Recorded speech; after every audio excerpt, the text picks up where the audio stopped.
wax nañ la ñu war a wax yéen def ngeen seen marche à votre manière wax ngeen li ngeen war a wax et Cheikh ça me permet de poser la question par rapport li nga xam ne mooy durcissement bi li jaaxal ñëpp mooy que ni yéen Pastef da ngeen diggee woon criminalisation ngeen ñëw au pouvoir tey on nous parle de durcissement des peines démb bi ngeen defee seen marche bi ngeen ni da ngeen di dooleel Ousmane Sonko ci position bu mu amee ngir def durcissement peine bi wàllum góor jigéen ji nga xamante ni ñu ngi koy tudd ci réew mi fan yi te mu lëmbee ko tey lan moo waroon nekk dëgg-dëgg taxawaayu gouvernement bi ci wàllu boobu leen ndax xaaroon ngeen ni ki criminalisation moo war a am wala durcissement bi lañ war a def ngir mu doyloo ko.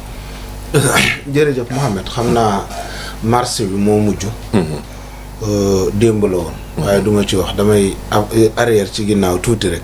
pour mën a agsi sax ci marche bi d'abord damay rectifier li nga wax ne. yéen waa Pastef bi yéen a diggee woon criminalisation. campagne woo leen ko. ñan ñoo ko campagne. campagne.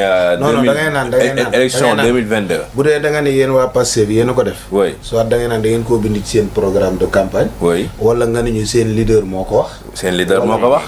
seen leader moo ko wax élection législative 2022 yi au temps de Yewwi Askan Wi moom ngeen campagne Cheikh ngeen ànd ak Yewwi non xaaral loolu fii la ñu fekk Cheikh xam nga yéen a ànd ak ànd sàmm jikko yi waa xaaral rek ma wax waxtaan wi du mën a neex non xaaral parce que mënoo jàkkaarloog Sénégalais yi ne leen yéen waa Pastef yéen a diggee woon criminalisation mais c'est votre leader waa léegi danaa la leeralal ni ñun waa Pastef diggee wuñ criminalisation waaw mais aussi tam du ma nangu tamit nga wax ma c'est ce que j'ai dit c'est clair c'est votre leader le président de Pastef Ousmane Sonko du temps de Yewwi Askan Wi qui l'a dit pour défendre aujourd'hui la criminalisation ak kon wax ñu lan damay criminaliser mais loolu moom yéen a ko campagne moom criminaliser danaa leen ne Sonko moo ne damay criminaliser waaye dama bëgg mu leer rek ñun dawuñu criminalisation dawuñu durcissement daa mel ni yéen a ngi koy daw nag non dawuñu ko parce que bu ngeen demee ba tey di ñu bëgg a gëmloo que ni non mos leen wax criminalisation léegi durcissement ngeen di wax là ça pose problème danaa la wax lu indi durcissement ak lu fi indi moo criminalisation ayca yow la ñuy déglu léegi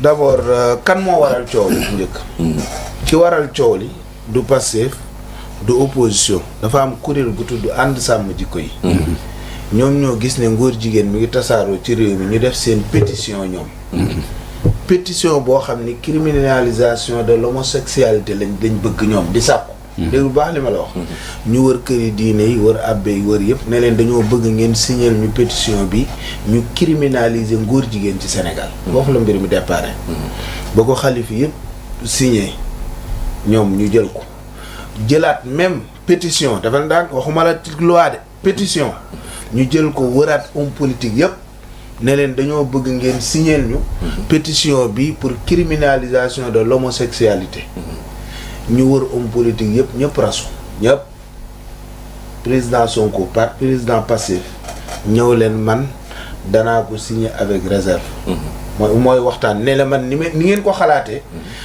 am dama cee d'accord ak yéen à 100% mais wute naa ci yéen ak xalaat ci doxalin bi loolu la leen wax ne leen nag bëgg naa leen jox sax suñuy élément passif ngeen liggéey ci ak ñoom ba loi bi parce que une loi mal écrite ngeen di wax c'est une source de d'instabilité loolu la ñuy wax léegi mu ni leen nag dinaa leen booleeg ñoo xam ne ñu liggéeyaat loi bi ànd sàmm jikko yi jëlaat seen mais moom d'accord na ci principe criminalisation ànd sàmm jikko yi xanaa déggoo wala dama la ne dafa ne ànd naa yéen 100% ci lii ngeen di woote mais ci doxalin tëralin bi laa am lu ma wutee ngeen daal leen proposer loolu ànd sàmm jikko yi ci seen bopp def ñoom it li leen seen diine sant bi ñu jëwee affaire bi defar loi def li ñuy tuddee fasalu ahla zikri in kuntum la ta'lamun mbir boo ci xamul da ngay xool ña ko jàng nga dem waxtaan ak ñoom ñu dem xool les experts ci wàllu justice ne leen criminalisation loi bi lañ bëgg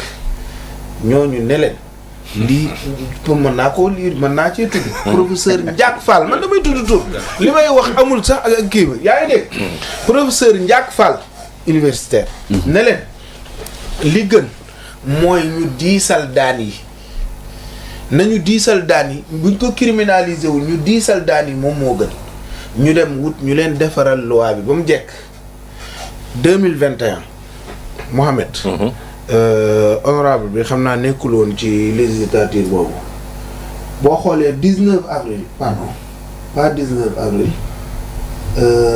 22 décembre 22 décembre 2021 ñu dem déposer proposition de loi bi boobu président Moustapha Niasse moo nekk Assemblée nationale xoolal objet dépôt bi lan lañ ci wax ànd sàmm jikko yi de ñi porte loi bi ñu ñëw ne dépôt d'une proposition de loi modifiant l'alinéa 3 de l'article 319 du code pénal modifié mu ngi nii bu la neexee mu yónnee ko kii mu affiché ko 22 décembre 2021 ñu demaat ba ñu rejeté ko maa ngi ñëw non li ñu demandé la ñu wax. Ah non, c'est que aussi c'est important ñu xam lan la signifier modification boobu lu mu signifier. pas du criminalisation da cee xajul bu la neexee ma lire li nekk ci kii bi yëpp moo tax ma ne la kii ne ko Maam Abdou. Mohamed ma yónnee waaw yónnee ma ko nga jox Maam Abdou mu affiché ko. ñu lire li nekk ci biir. ba xam di nga ci gis moo criminalisation amu ci. te ñu ngi ko déposé kañ 2021 22 décembre 2021 maa ngi lay yónnee ñaar yëpp. waaw beneen bi ci topp ñu ngi ko déposé 19 avril 2023 boobu yaakaar naa honorable yaa nga fa wax. boobu loi boobu Mamadou Lamine Diallo moom la porté woon. oui. 19 avril 2023. objet baa ngi nii ba tey waa ji dana ko lire nga xool ba xam di nga ki gis moo criminalisation mooy lan dépôt d'une proposition de loi modifiant l'alinéa 3 de l'article 319 du code pénal modifié. et lu la nii alinéa boobu lan la wax. lan la waaw dina ko lire ngeen gis ko. xaaral bu ma mayee temps bi xam nga lu may bañ ngeen dagg ma Mouhamed jël sama temps. non dañ lay yow rek dama lay jox le temps. léegi dina ko aussi il faut ñu lay. xam naa dañuy manipuler xam naa bu baax li ngay wax moom dañuy manipuler ko. comprendre naa non dama man li may wax mi ngi leer nañ ñi nga naan damay modifier ma lay jox ay date di la jox ay fait waaw non maa ngi ñëw modifier bi maanaam mbir moom buñ koy waxtaanee dañuy xool li ñu bind teg ko li ñu xool li ñu bind teg ko man nee naa la loi yi ñu fi yi ñu fi indi Abdou Mbow rejeté ko danaa ñëw ci moom bi ñu mujj rejeté en tant que président commission des lois moom ñu rejeté ko boobu moo nekk nii loola criminalisation nekku ci maa ngi défier quiconque nga ni ma moo criminalisation am na ci li ñu déposé ci table Assemblée nationale ñu rejeté ko 2 voire 3 fois mais kon xanaa da ngeen ñoom dañ doon nax askan bi kon nga bëgg a oui parce que en fait du temps de Yewwi Askan Wi élection locale am élection législative am ce leader ak mboolee bu ñu sekkoon waa xaaral rek ak seeguma non xaaral rek boo ma karee du baax non karuma la damay leeral non daanelaguma su ma daanelee li nga ma bëgg a laaj nii day dugg man xam naa li nga may bëgg a laaj parce que lu tax ñuy wax criminalisation loolu laa lay wax man nekkuma membre ànd sàmm jikko yi na leer man membre passif la donte damay wax ci table ji toujours ne képp koo xam ne da ngay xeex ay valeur ci réew mi membre d'office nga ci ànd sàmm jikko yi même amoo carte loolu toujours loolu laay wax léegi bi ñu déposé loi yi nii lii ñu bind nii kenn gisu ci mot criminalisation maa ngi leen di défier amu ci 3 yi ñu déposé wala 2 yëpp amu ci léegi bi ñu demee gannaaw ñoom bi ñuy def pétition yi criminaliser ngóor jigéen lañ doon wax criminaliser ngóor jigéen lañ doon wax ñoom ñu continuer yor slogan boobu naan nañu criminaliser ngóor jigéen loolu Makhtar Sarr mi nekk vice coordinateur ànd sàmm jikko yi moo ko wax bokkul Pastef moom moo ne ñu continuer slogan bi naan nañ criminaliser ngóor jigéen léegi nag Sonko moom lan moo ko ci boole président Sonko bindul loi proposé wul loi moom dañ koo fekk këram wax naa leen séance bu njëkk bi ak ànd sàmm jikko yi li mu leen tontu. deuxième bi mooy interview bi mu def ak ñoom Moustapha Diop ak journaliste Sud FM bi baatu criminaliser Sonko tudd ko Moustapha Diop moo ko ne ndax da ngeen koy criminaliser mu ne su ma ñëwee loi yi may njëkk voté ci la bokk loolu ça veut dire que da koy criminaliser loolu la leen wax. loi yi may njëkk voté ci la bokk. Abdou Karim Gueye xurul xaaxa la ko wax. moo ko fekki teg ko téléphone muy live. mu ne ko Sonko loo xalaat ci góor jigéen mu ne ko mbirum góor jigéen. suñu jëlee réew mi loi bi may njëkk a voté ci la moom lay ci la bokk. góor soosu damay bañ a dagg sama kii. waaw waxuma góor si de man li mu def laa wax li Sonko wax ci moom la non waxuma jëmi ji. li Sonko wax ci moom la non waxi Sonko ji laa bëgg nga taxaw. non maa ngi ñëw. imam bàyyi bi ñu manipuler. manipuler wu ma leen mënuma laa manipuler. xam nga jaaxal ma. Yewwi Askan Wi dafa amoon 7 propositions yu indi woon kii député la woon. non force ñu dagg la nag parce que dama ci jaaxal moom suñu may dagg day reetaan rek. non garaaw man sama duggee mu leer. yow boo diggee nii la leer bul yaakaar non garaaw jërëjëf bàyyil imam mooy àggale. ñoom ñu continuer. waaw ci criminaliser. léegi bi ñu ñëwee ñun au pouvoir président Sonko mënoon naa jël loi bi jox ko honorable wala mu jox ko Cheikh Bara wala mu jox ko keneen mu porté ko gannaaw moom kàddoom lu mu ñu wax Sonko lu mu la wax dina ko def lu mu natta def du la ko wax waaw man maa ko wax gis nga su président Sonko bénédiction la pour le Sénégal yàlla xam na ko ñu xam nañ ko non loo wax def lu mu narul bu ko wax non de moo dem tamit waaw moo bi waaw d'accord loo wax def waaye lu mu la wax très bien merci beaucoup docteur loo wax def ko yàllaa ko man waaye Sonko lu mu la wax nar na ko d'accord voilà Sonko lu mu la wax nar na ko bi mu ñëwee loi bi mu fi fekk première loi bi mu porteel boppam conseil des ministres projet de loi bi mu porteel ko boppam ñëw déposé ko la ànd sàmm jikko yi doon laaj ci biir ñaar yi ma la tuddal léegi ñaar yi lim ci laaj mu doubler ko gën a diisal peine yi par exemple dañ ne woon peine bi de 1 à 5 ans mu tàmbalee ko 5 ans à 10 ans amende yi 100 000 la woon ba 1 million ñu jëlee ko ci 500 000 ba 5 millions voire 10 millions lépp mu yokk ko ça veut dire que li ngeen doon sàkku ci ñaari loi yi ma fi tudd mu dem assemblée nationale tegal naa leen ci lu ko gën léegi ku def loolu yaa xayti ci moom seul nag ku ko ñemee porté politiciens yi fi nekkoon yëpp dañoo waaf ñëpp xam nga kañ nga leen dégg ci criminalisation de l'homosexualité mooy ba yëf yi xumbee voilà yaa ngi koy tudd 2022 ba yëf yi xumbee te neex ñëpp bàbbee ko jëm ci Sonko ñoom it ñu bëgg soxla ci guerre politique mais bu demee ba lu sérieux des ci amul kenn ci ñoom ku ñemee assumer daal di koy jël porté ko yéen a ngi ni mais maa ngi ñëw pour li xew nii li xew nii maa ngi ñëw léegi loolu mooy logique ñun loolu bu amee ba président Sonko ñu war ko voter assemblée nationale le 11 ñun en tant que entité politique le 11 mars bi le 11 mars mercredi inchallah plénière inchallah lundi la ñuy def conférence des présidents bu mercredi ñu voté ko léegi ñun en tant que entité politique mouvement du parti di féetewoo wàllu diine ci biir parti bi ñu nit tamit cohérence pour cohérence dañoo waxoon ne ñun suñu waa ji bu ngeen ñu ko falalee li ngeen soxla ci wàllu ngóor jigéen dina ko def lu mu leen dig nar na ko comme dit docteur lu mu leen dig du ko def waaye lu mu leen dig nar na kaa def dalal xelu kilifa diine yi parce que bul fàtte nag ñun Modab bi ñuy ñëw danoo fekk gars yi ñëw naan ñu seen leader bi ab salafiste la bu ñëwee gàmmu doo am màggal doo am gars yi jàpp ko opposition daal opposition sax daan ko utiliser yéen yaa ngi dégg mu ñëw ñu naan ñu solaat suñu daal dugg këri diine yépp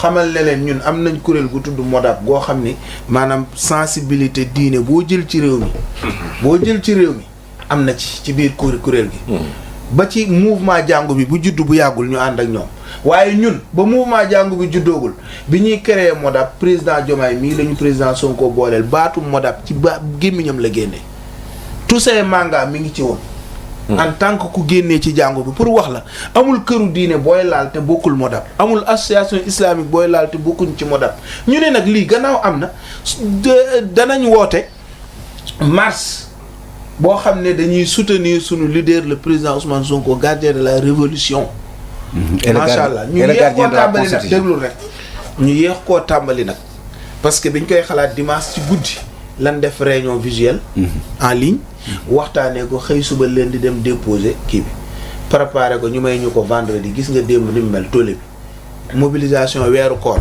benn ñaareel bi dañoo dem ba dernière minute préfet de Dakar daal di changer itinéraire bi ne ñu du place de l'Obélisque mais porte millionnaire ngeen jëm loolu wàññi na lu bari mais teewul mobilisation bi gis nga dem c'est exceptionnel ku nekk gis nga ko gis ngeen ko seen bët loo xam ne yéen ñii laa wax seen mouvement yi ku confondi FDR ngeen bokk yàlla xam na ni ku ko ci mën a mobiliser laa te ñu benn lañ 8 mouvement léegi ma ñëw ci Karim dafa am problème mu niveau la Abdou Karim Gueye am parce que Abdou Karim Gueye moom yow Abdou Karim Gueye dafa dégg ñu naan criminalisation mu topp ci criminalisation ngeen ñu waxoon yow kay xanaa même bu ñu la waxee criminalisation yow da ngaa waroon lire loi yi ngeen yóbbu parce que lii biñ koy yóbbu mi ngi ci ànd boobu génnagul ànd sàmm jikko ñaari loi moom ce qu'il a dit nee na waaw moom ce qu'il a dit nee na criminalisation bi. waaw sa leader moo ko wax génne ko si làmminam. non Ousmane Sonko. benn marche la ñu daje mu jël téléphone am ni ko yow Ousmane Sonko la nga xalaat si mu ni ko criminalisation. loolu waxi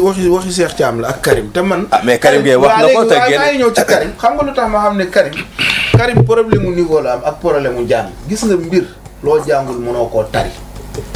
Abdou Karim dafa dégg criminalisation mu topp ci euphorie bi di yóbbu criminalisation ñu dem ba déposer loi bi mu ànd ci xamul lan moo nekk ci contenu bi xam nga ñun kon sénégalais yi déjà fii rek war nañ cee jàng ne Karim ku ko topp mu sànk la. ngir ñaari mbir.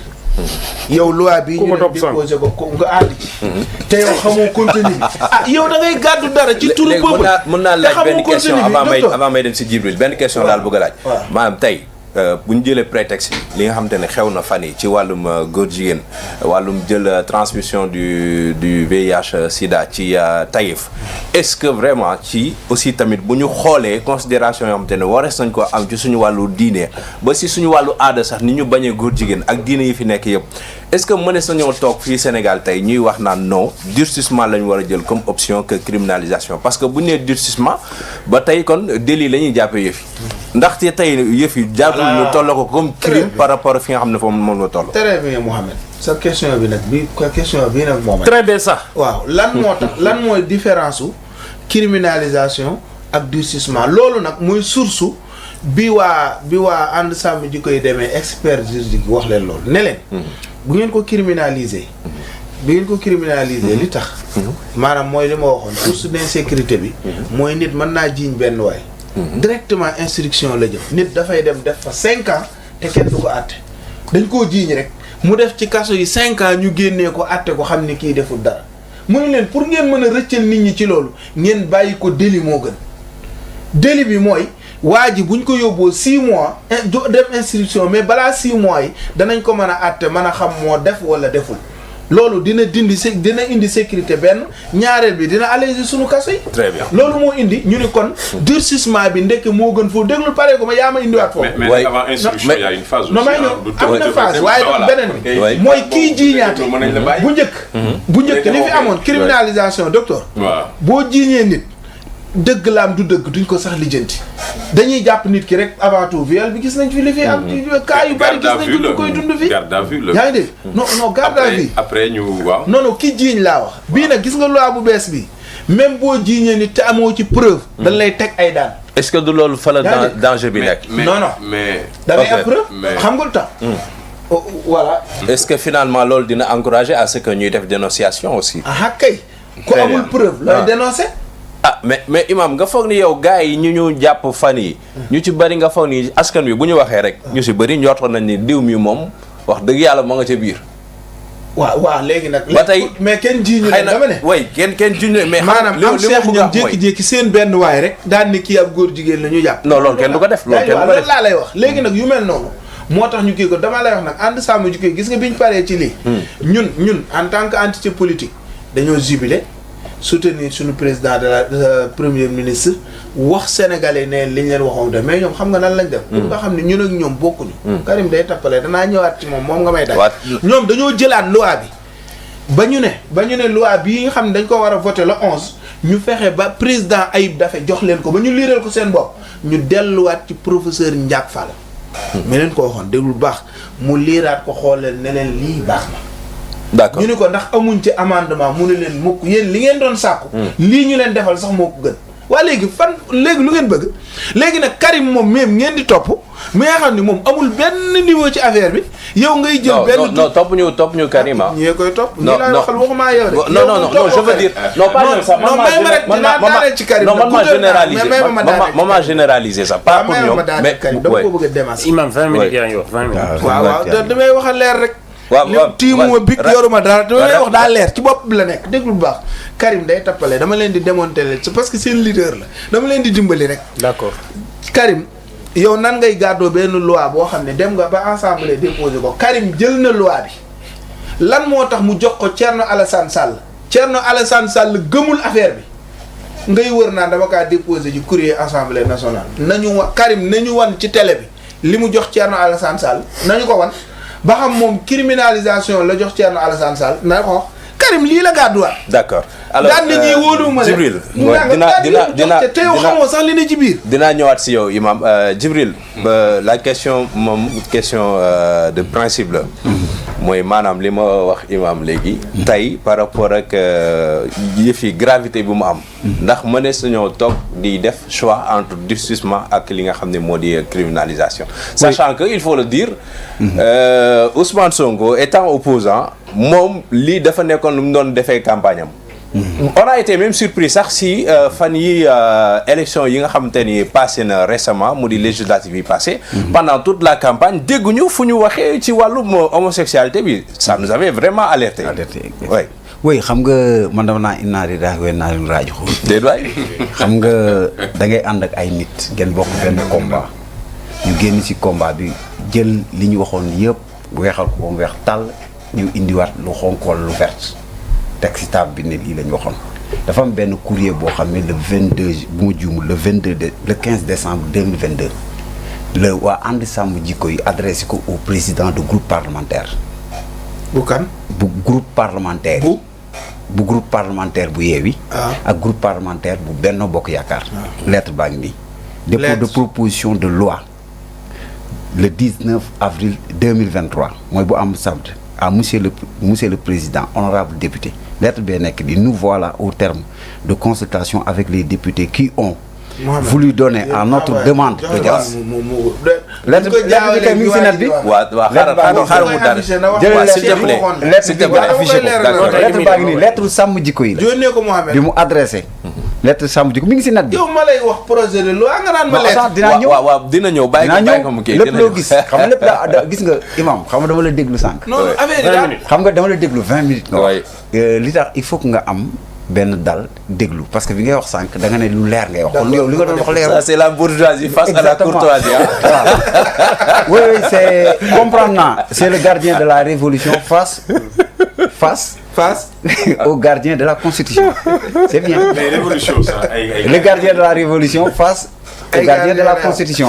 oui xam nga tey ma continuer dafa am benn lettre boo xam ne lettre bi mi ngi si net bi mi ngi fépp boo xam ne ànd sàmm jikko yi moo ko adressé woon assemblée si kii bi commence mi ngi sax à monsieur les présidents des groupes parlementaires de la 14e législature defe naa sanu am na si aperçu lettre boo xam ne si dara mi ngi nii sax Ababacar Mboup moo ko signé lettre bi mi ngi si net bi boo duggee Google da nga ko fay fekk di nga si gis li ñu waxoon contenu de la proposition de loi criminalisant l'homosexualité et les modalités pratiques de dépôt y afférents foofu laa yem ainsi de suite maintenant dafa am lettre de 15 décembre 2022 moo nekk nii moom la ko adressé si objet bi ñu ngi bind dépôt de proposition de loi du 19 avril 2023 moo nekk nii mooy objet bi objet dafa am xam nga lettre day am objet xoola ñu ngi ko déposé Dakar kañ lañ déposé lettre bi. kii da lay non da nga may divertir bàyyi ma ko nii après da nga lire ko boo ko lire mi ngi si net bi s'il te plaît mi ngi si net bi xoola mi ngi si net bi si Google mi ngi si Google maintenant xam nga man lan laa mënu comprendre man j'étais à Yewwi dama fekkee yëpp suñu campagne yi bokk naa si def le tour du Sénégal ak les leaders on avait ñun bokkoon nañ si ñu doon wax ne Macky Sall dafa bëgg dooleel góor jigéen ci Sénégal bis bu ñu accéder à l'hémicycle li ñuy def mooy il faut que ñu criminaliser l'homosexualité au Sénégal waxuñu woon dañuy ñëw di durcir wala ñëwaat di modifier ak yooyu parce que Macky Sall avait dit à Sàmm Jikko Yi kaa la ñu toog ñu waxtaanee Macky Sall avait proposé ça à Sàmm Jikko Yi bu fekkoon ne loolu la proposition yii moo amoon bu ñu ko joxee Macky Sall da koy nangu parce que demoon na ba à la fin Macky Sall loo ko mënti bañ président bu mënoon concerté la président bu doon concerté wu la demoon na sax ba bëgg rencontrer la Yewwi yu bare ay maintes reprises gars yi bañ li may wax lu ma xam la parce que dama bokkoon ci président conférence des leaders bi dafa am benn revers boo xam ne dafa am mooy ñëw nañ ba accès au pouvoir tenir nañ compte ci la réalité du pouvoir on peut comprendre la réalité du pouvoir même si modification loi boobu ngeen di wax man je suis pour la criminalisation de l'homosexualité pour man lu ngeen di ragal parce que yéen imam yoo xam ne da ngeen yéen a ñu jiite yéen a wax diine yëpp yéen ñu gën a mokkal diine yéen a wax ne diine l'islam bëgg ko ñi nekk ay abbé ne diine chrétienne bëgg ko ñeneen ñi ne yeneen diine yi ñu révélé yëpp dañ koo bañ donc comme te criminalisation du Sénégal rek am na ay pays yoo xam ne ñoo leen ëpp ay musulmans fu comme Ghana dañ ko criminaliser demal même Nigéria da ko criminaliser Mali bii dañ ko criminaliser ba si Mauritanie dañ ko criminaliser mais lan ngeen di daw durcissement de peine ay affaire jële fi bu dee criminalisation day commencer 10 jëm 20 et deuxièmement que dafa am lenn loo xam ne mooy dernier alinéa ak yooyu bu fekkee ne da nga boole waa ji durcissement boobu ñu lay def à 2 ans pourquoi diffamation la loi sur la diffamation am na au Sénégal am na article yu ko kii am na beneen article boo xam ne moom moo encadré loolu sax muy fekkee ne da nga ñëw mel ni sosal nit fenal mooy nga ne nit ki lii la te nekk mooy la loi 362 mais kon lu ngeen si dugalaalee loolu man damay dem ba benn moment dama naan ñoom loolu ñu si yokk kan lay protéger parce que d'abord même diine l'islam sax dafa ne pour nga jiiñ nit ki góor jigéen la dafa am lu mu ci wane lu mu wax ne lii la mais yaa xayti man pour man li ma gëmoon war woon am sax ay yéen ngeen di manifester sax yéen waa Modap nekk ay doomu daara toog naan dañuy remercier kenn parce que porté na projet bi billaa wallahi tallaahi bu ko sàmm jikko yi jëloon waxtaan ceeg Macky Sall bu woowee groupe parlementaire am ñu def lii ñu bëgg connaissant tuuti Macky Sall ñu def lu ñu bëgg moo leen dàq concerté ñu wax lu ñu bëgg xam nga ñëw ngeen ba accès au pouvoir réalité pouvoir daf na ragal ngeen ay partenaires yoo xam ne seen premier ministre ko wax nee na bu fekkee dañ ko criminaliser opposition bi da siy langaamu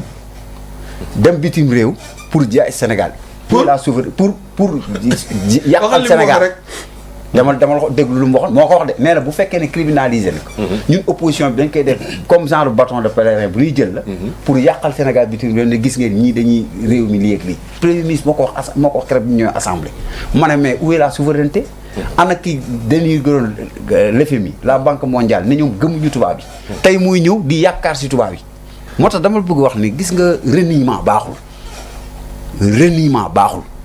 Ousmane Sonko ñëpp a seetaan vidéo même Walfadjri dafa ne bu mu ñëwee mooy loi bi muy njëkk a def ban ko koy wax saxaluñ ko suukar saxaluñ ko lem parce que boobu moom man dama gëmuma woon sax ne waa Pastef di leen fi nekk sax naan ay durcissement ay changement la man lu ma gëmoon waaye premier kii projet bi ñu njëkk a porté ak gouvernement bi mooy la criminalisation man nag dugguma si ay détails de 1 à 5 ans ay 10 ans la ñuy dem ak ay yooyu waxante wuñ woon ko parce que amoon na ñu ko proposé woon si ñun biñ ñëwee seet suñu si jour boobu Khalifa ñoom ñëpp a ngi toog man bokk naa su ne waa Sàmm Jikko Yi lan ngeen ñuy proposé est-ce que duñ dem si yóbbu ñu ay loi yoo xam ne dañ ciy dugg ba pare ëllëg mu nekk di indi ay leen ci réew ñu ne ñoom lenn ku d'accord si criminalisation bi ñoom Ababacar Mbuub mii ils étaient 3 tey moo tax ñooñu man tey c'est des politiciens Ababacar c'est un politicien dafa jàppale sax Diomaye Faye président c'est des gens yoo xam ne daf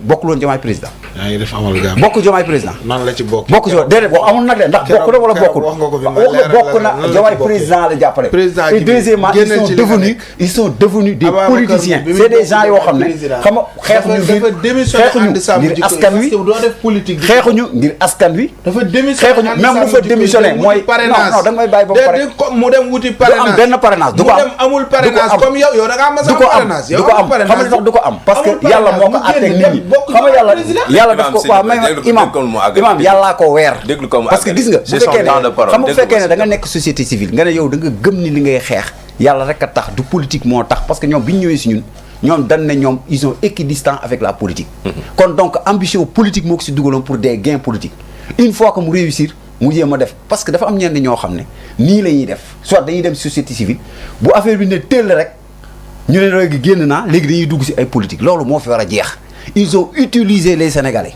c'est des gens yoo xam ne mun na wax am malhonnêteté weesuwul loolu mooy nga wax ak nit ba ñëpp d'accord manifester ci def lu nekk ñëpp toog place de l'Obélisque gis ngeen même sax am na benn rappeur boo xam ne sax ay gestation mooy 10 000 problèmes Karim Xurum Xaq man musuma ànd ak moom ci ay idée moo ko Cheikh Omar Diagne mais dem na ba benn moment mu leen gën a cohérent parce que criminalisation ak durcissement dañoo wute ñaari moo yu wute la imam mënu leen nekk ne yéen a ngànk diine ji à chaque fois que bu ñu demee ba ci biir ñoo xam ne jànguñu sax diine tuuti leen xam si diine bu ñu taxawee devant ñooy am dëgg seen kanam loolu du yoon mooy réew mi dafa nekk ay naxante lañ war a bàyyi si réew mi nit ki nañ doxee dëgg bu gis nga li ñu fi wax moo tax kenn gis nga fii kenn surtout fi kenn mënu fee gën a muus kenn benn groupe la woon bu doon politique doon wut ay gain d'accord lu ñu yaakaaroon mooy xalaatoon nañ ni Pastef day arrivé au pouvoir bëgg nañ bokk ci pouvoir moo tax aujourd'hui lépp bépp loi bu ñu leen indi lañ siy d'accord tax mais c'est inadmissible yow jékki-jékki ñoom sax man nee naa leen yéen du premier ministre mooy teggi tuuma de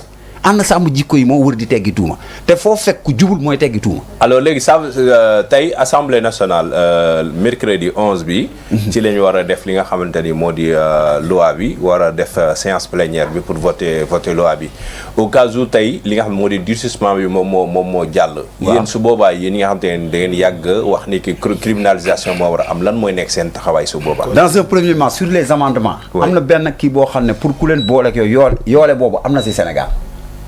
d'abord am na fi ay alerteurs d'alerte deuxièmement que am na diffamation am na tamit article 362 boobu nañ ko tegg fële à qui protéger foofu pour si amendement yi parce que il faut que ñu amende xool ko def ay amendement troisièmement on va continuer la lutte gis nga am na lenn loo xam ne jarul layam yi Damboj je dis que Damboj moom ba léegi dégguma ko ci wax ci Seydi Gassama dégguma ko ci wax ci ay ñoom Seydi Gassama parce que ça les implique ak ñeneen ñoo xam ne dañ nekk ci société civile bi gis nga réew mi dafa nekk benn réew boo xam ne da ngay wax lu la neex boo demee falu def lu la neex loi bi day jàll parce que comme 130 députés la majorité absolue député comme chambre d'enrichissement la lu ñëw day jàll lettre à la poste lay doon mais lu ñu leen di wax mooy député yi conscient nañu xool ay changements et des amendements ci loi bi dina am sax parce que loi balaa ngaa ñëw di ko indi plénière loolu doyen Sano xam na ko mais man moom je ne suis pas d'accord ci nga renier nga wax sa wax ba pare génnaat man dugguma si biir am lu ñu waxoon mooy dafa am lu ñu waxoon wax ba bàyyi mooy dana waxoon criminaliser yow toog nga fii si émission laajam bi rek laa nga ne buñ ko criminaliser moom toog na émission moom mii ne buñ ko criminaliser bokk nañ si ñuy génn Pastef yow da ngaa war a génn Pastef parce que durcissement ak criminalité bokk yaa ko fi waaw mais moo tax ma wax la ko très bien waaw alors léegi laa ko waxee yow koy vaar nañ la BP Actu laa ko waxee dama ne leen Mohamed yow yaa doon animé émission boobu man dama leen wax lu leer lii dañ koo jaay Sénégalais s'il vous plaît buñ ko voté wul ba ñu jeexal sunu mandat ma bàyyi parti bi loolu man maa ko wax d'accord alors criminalisation ko nag waaw ñu dégg honorable Sano en parlant de l'Assemblée non il m'a déjà répondu en parlant de l'Assemblée nationale et surtout non il a cité les trois raisons yi nga xamante ni comme si la wax tontu man kay tontu naa leen il a proposé des amendements yi nga xam ne man ay amendement la ils vont continuer la lutte aussi on va continuer la lutte pour criminaliser ko honorable Sano waaw defe naa ni aussi lu ñuy wax lu ne day baax mu am seede yow yaa nekkoon assemblée nationale. dama am lu ma fàtte avant ça parce que député la woon. suñu député la woon. Yewwi dafa am ay propositions yoo xam ne. kii sax moo tax ma naroon ko fàtte. yoo xam ne Yewwi. yoo xam ne ñun avant député yi dem. dama si am benn yenn yoo xam ne ñun ñoo ko porté pour groupe parlementaire bi. benn bi mooy modification code électoral. ñaareel bi moo doon criminalisation de l'homosexualité. benn bi mooy protection des ressources naturelles. beneen bi mooy promotion du secteur privé national modification de la loi sur le terrorisme xam nga yooyu ay yu ñu leen joxoon la yéen criminalisation si la bokkoon donc bu ngeen ñëwee ba tey ne loolu de musuma dégg ñun en tant que des leaders à l'époque on avait porté ces points pour mu dem assemblée ñu xeex si tey nag bu ma déggee nag gars yi naan ay durcissement lañ waxoon nag nañ xoolaat lii dina ma jaaxal d'accord doyen tu es témoin de l'histoire d'accord doyen étant témoin de l'histoire est-ce que tey wàllum durcissement bi ndax lu bees la ci wàllu loi bi nga xamante ni moom la ñuy wax ci wàllum góor jigéen yi wala nekkoon na loo xamante ni daan na ñëw ci jamono boo xamante ni ñun criminalisation lañ doon faral di dégg de tous bords et que bu fekkee ni tey assemblée comme mercredi lañ war a voter loi bi nii jusqu'où peut aller li nga xamante ni moo di wàllum la question des góor jigéen fii Sénégal sachant que pour la plupart du temps ñi ñu dégg ñuy wax ci ay sénégalais ba si xalif généraux yi signé woon pétition bi ils voulaient tous la criminalisation. waaw merci beaucoup xam nga Sénégal dafa am ce qu'on appelle langage parlé. ay wax même amnistie da nga daan bu ñu jël fi amnistie. xam nga langage parlé la. mais yàlla langage technique. nit ki mën nga bëgg dara di ko wax mais après. boo demee les techniciens ñi nga xam ne ñoo koy defar. man bëgg naa tabax këru 5 étages. nga gis le technicien ne la fi nga ko bëgg a tabax. 5 étages mënu fi nekk 3 moo fi mën a nekk. tout à fait mais sama bëgg-bëgg loolu la woon. bëgg-bëgg bi. ak jëfin bi. waaw kay. pourtant Ousmane Sonko.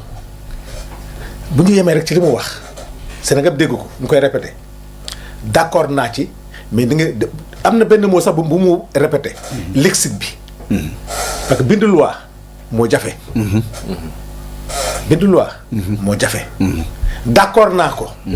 mais niñ koy kii dafa ne sax ma booy même bu ngeen ko bind sax man bu ngeen mooyee mun naa ñëw bokk ci. tout à fait. kon xam nga principe bi d'accord na ci. mais nañ ko naka nañ koy bindee foofu nag c'est des problèmes techniques. di nga bëgg dara muy yéene mais boo ñëwee nag sur le plan technique. ñi nga xam ne loolu la seen xel màcc ñu leen de li nga bëgg ak ni muy demee du benn baaxul di nga ut dara ci biir yokk mais pourtant ci ay kayit ah. Moi j'étais très surpris quand il a sorti le document de 2021. loolu doy na référence. Maodo si tu peux nous projeter non kayit bi man maa ngi ak moom sérieusement maa ngi ak kayit. Maodo soo ñu ko mënee jot nañu kayit bi. waaw jot nañu kayit bi. waaw. effectivement langage bi criminalisation na ñëpp di wax. bi bu 22 décembre 2021 bi la. 21 voilà. yónnee naa ko 2023 bi. waaw xam nga 2021 boo xoolee. bi c'était au temps de Moustapha Niass. waaw 2023 mu nekkoon Amadou Mame Diop. yëpp modification loi la. waay. yëpp 2023 amul moo benn nekk kayit bu ñu jot ñun. bu ñu bind criminalisation modification l'article 319 la. ñu visé. nga génne lettre bi adressé. xaaral rek au président du groupe parlementaire. xaaral rek non xam nga lettre da ngay bind lettre le document technique bi nga xam ne ñoom moom la ñu indi bi ñu leen ko laajee bi ñu ñëwoon 2021 ñun dañ leen wax indil leen ñu bi ngeen fi déposé woon 2023 ñu indil ñu muy même texte bi. texte boobu ñoom seeni techniciens ñoo ko bind def ci proposition yi alinéa 3 bi mooy problème alinéa 3 bi sont les peines parce que peine bi la ñu waxoon ñoom peine bi dafa naa ne c'était de 1 à 5 ans de 100 000 à 1 million 500. ak le maximum bu dee moins de 21 ans la. lii mooy alinéa 3 bi Ousmane Sonko. proposition bi lan la waxoon lan la ñu waxoon ci. proposé waxu sa homosexualité modification bi quoi laa bëgg a wax. modification bi parce que tout dépend de ça quoi. non modification bi ñoom. li ñu demandé. mooy ñu changer article 3 bi durcir ko. durcir ko durcir ko nañu wax. alinéa 3 bi li ñu proposé.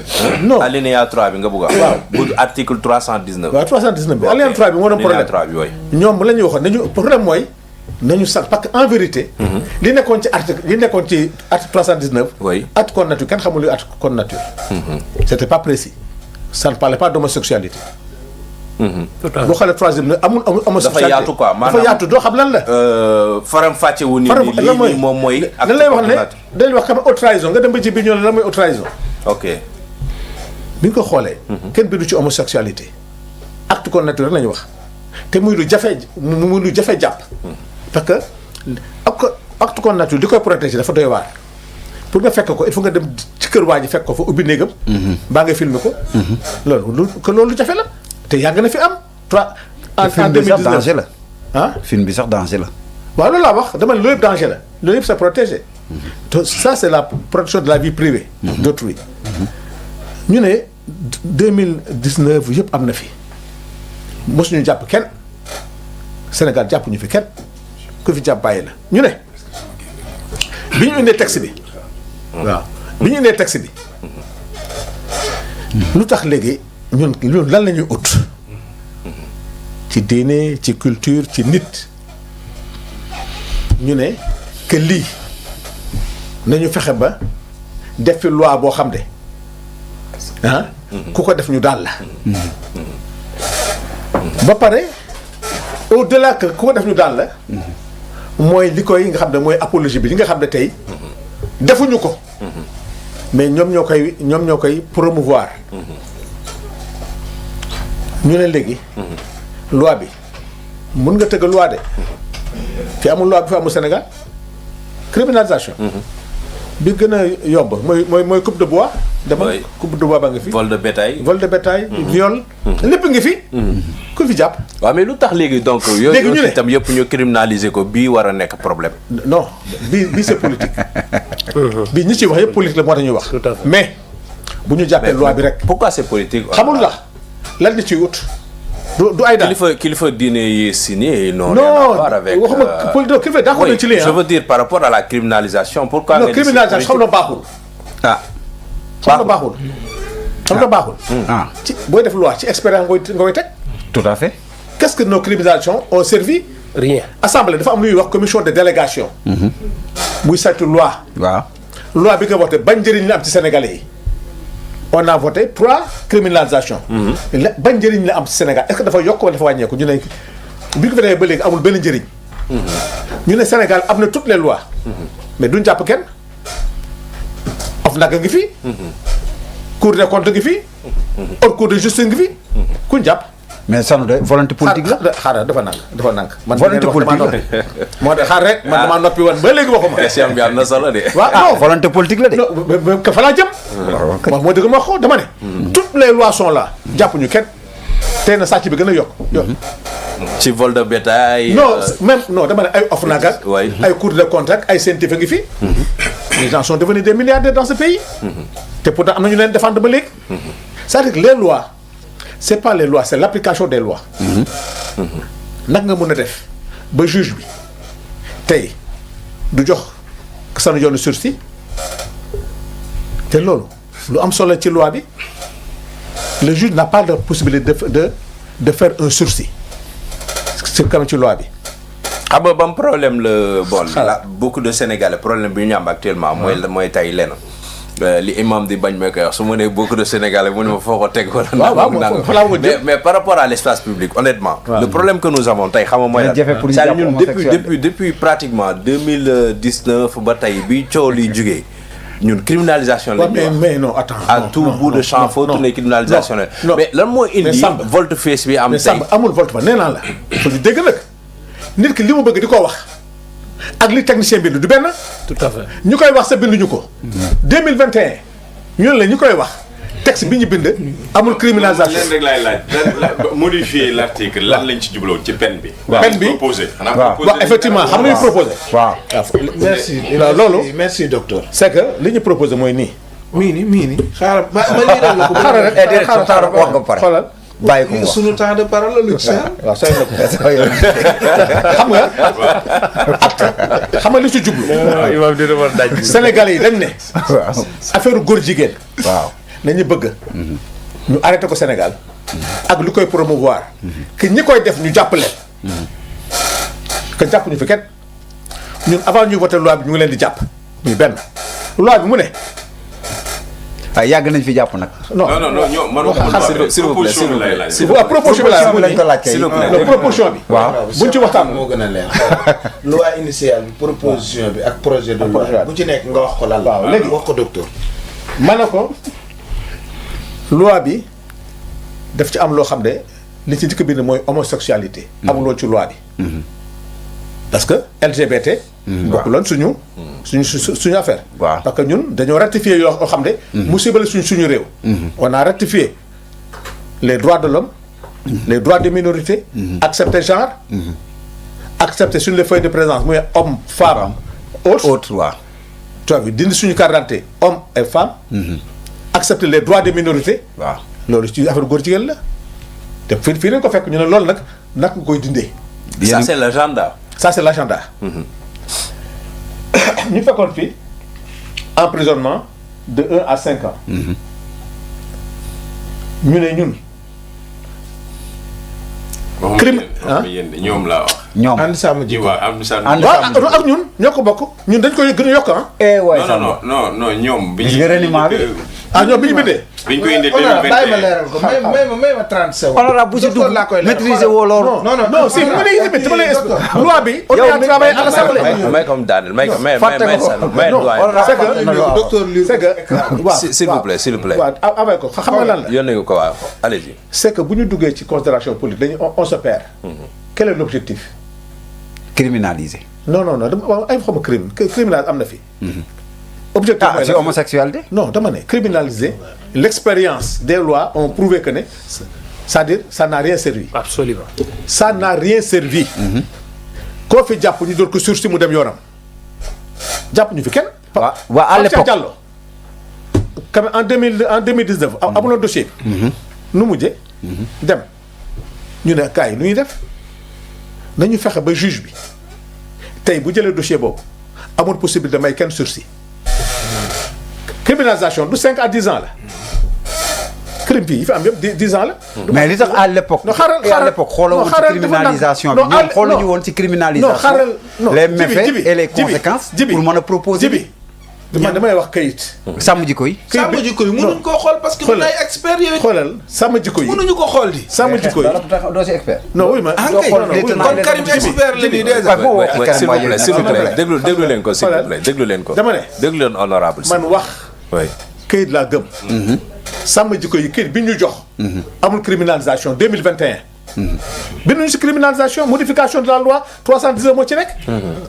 en 2023. article 319 bi loolu lañ ci bind. pour l'alinéa. maintenant wax bi. sàmm jikko yi modification lañ def. waaw. lettre bi ñu def criminalisation. non non ba léegi sax modification bi mën na am sababu criminalité. criminalisation waaw. mais moo tax may laaj. non sabab bi laa wax ne. moo tax may moo laaj tax man la loo war a mën a sabab bi. sabab bi mooy. boo xoolee loi yi ñu déposé. amu ci mu criminalisation. problème bi xam nga sabab bi fa nga dugg kii daa naan la ay lettre. non non non non. waaw wuy ma. du ñu bañ ko tudd sax ñu bañ ko bind. mais ça dépend de la peine. waaw peine bi moo tax may wax. peine bi 5 à 10 ans. À 10 ans. c'est la criminalisation. ah déedéet 10 ans non, déedéet. déedéet 10 ans lay commencé jëm 20 ans. waaw dafa nank rek 10 ans jëm 20 man damay ans. wax fii li fi am si réew mi. ah déedéet 10 ans waaw jëm dafa 20 nank ans rek. ah non dama ne nit def na fi crime. nit def na fi.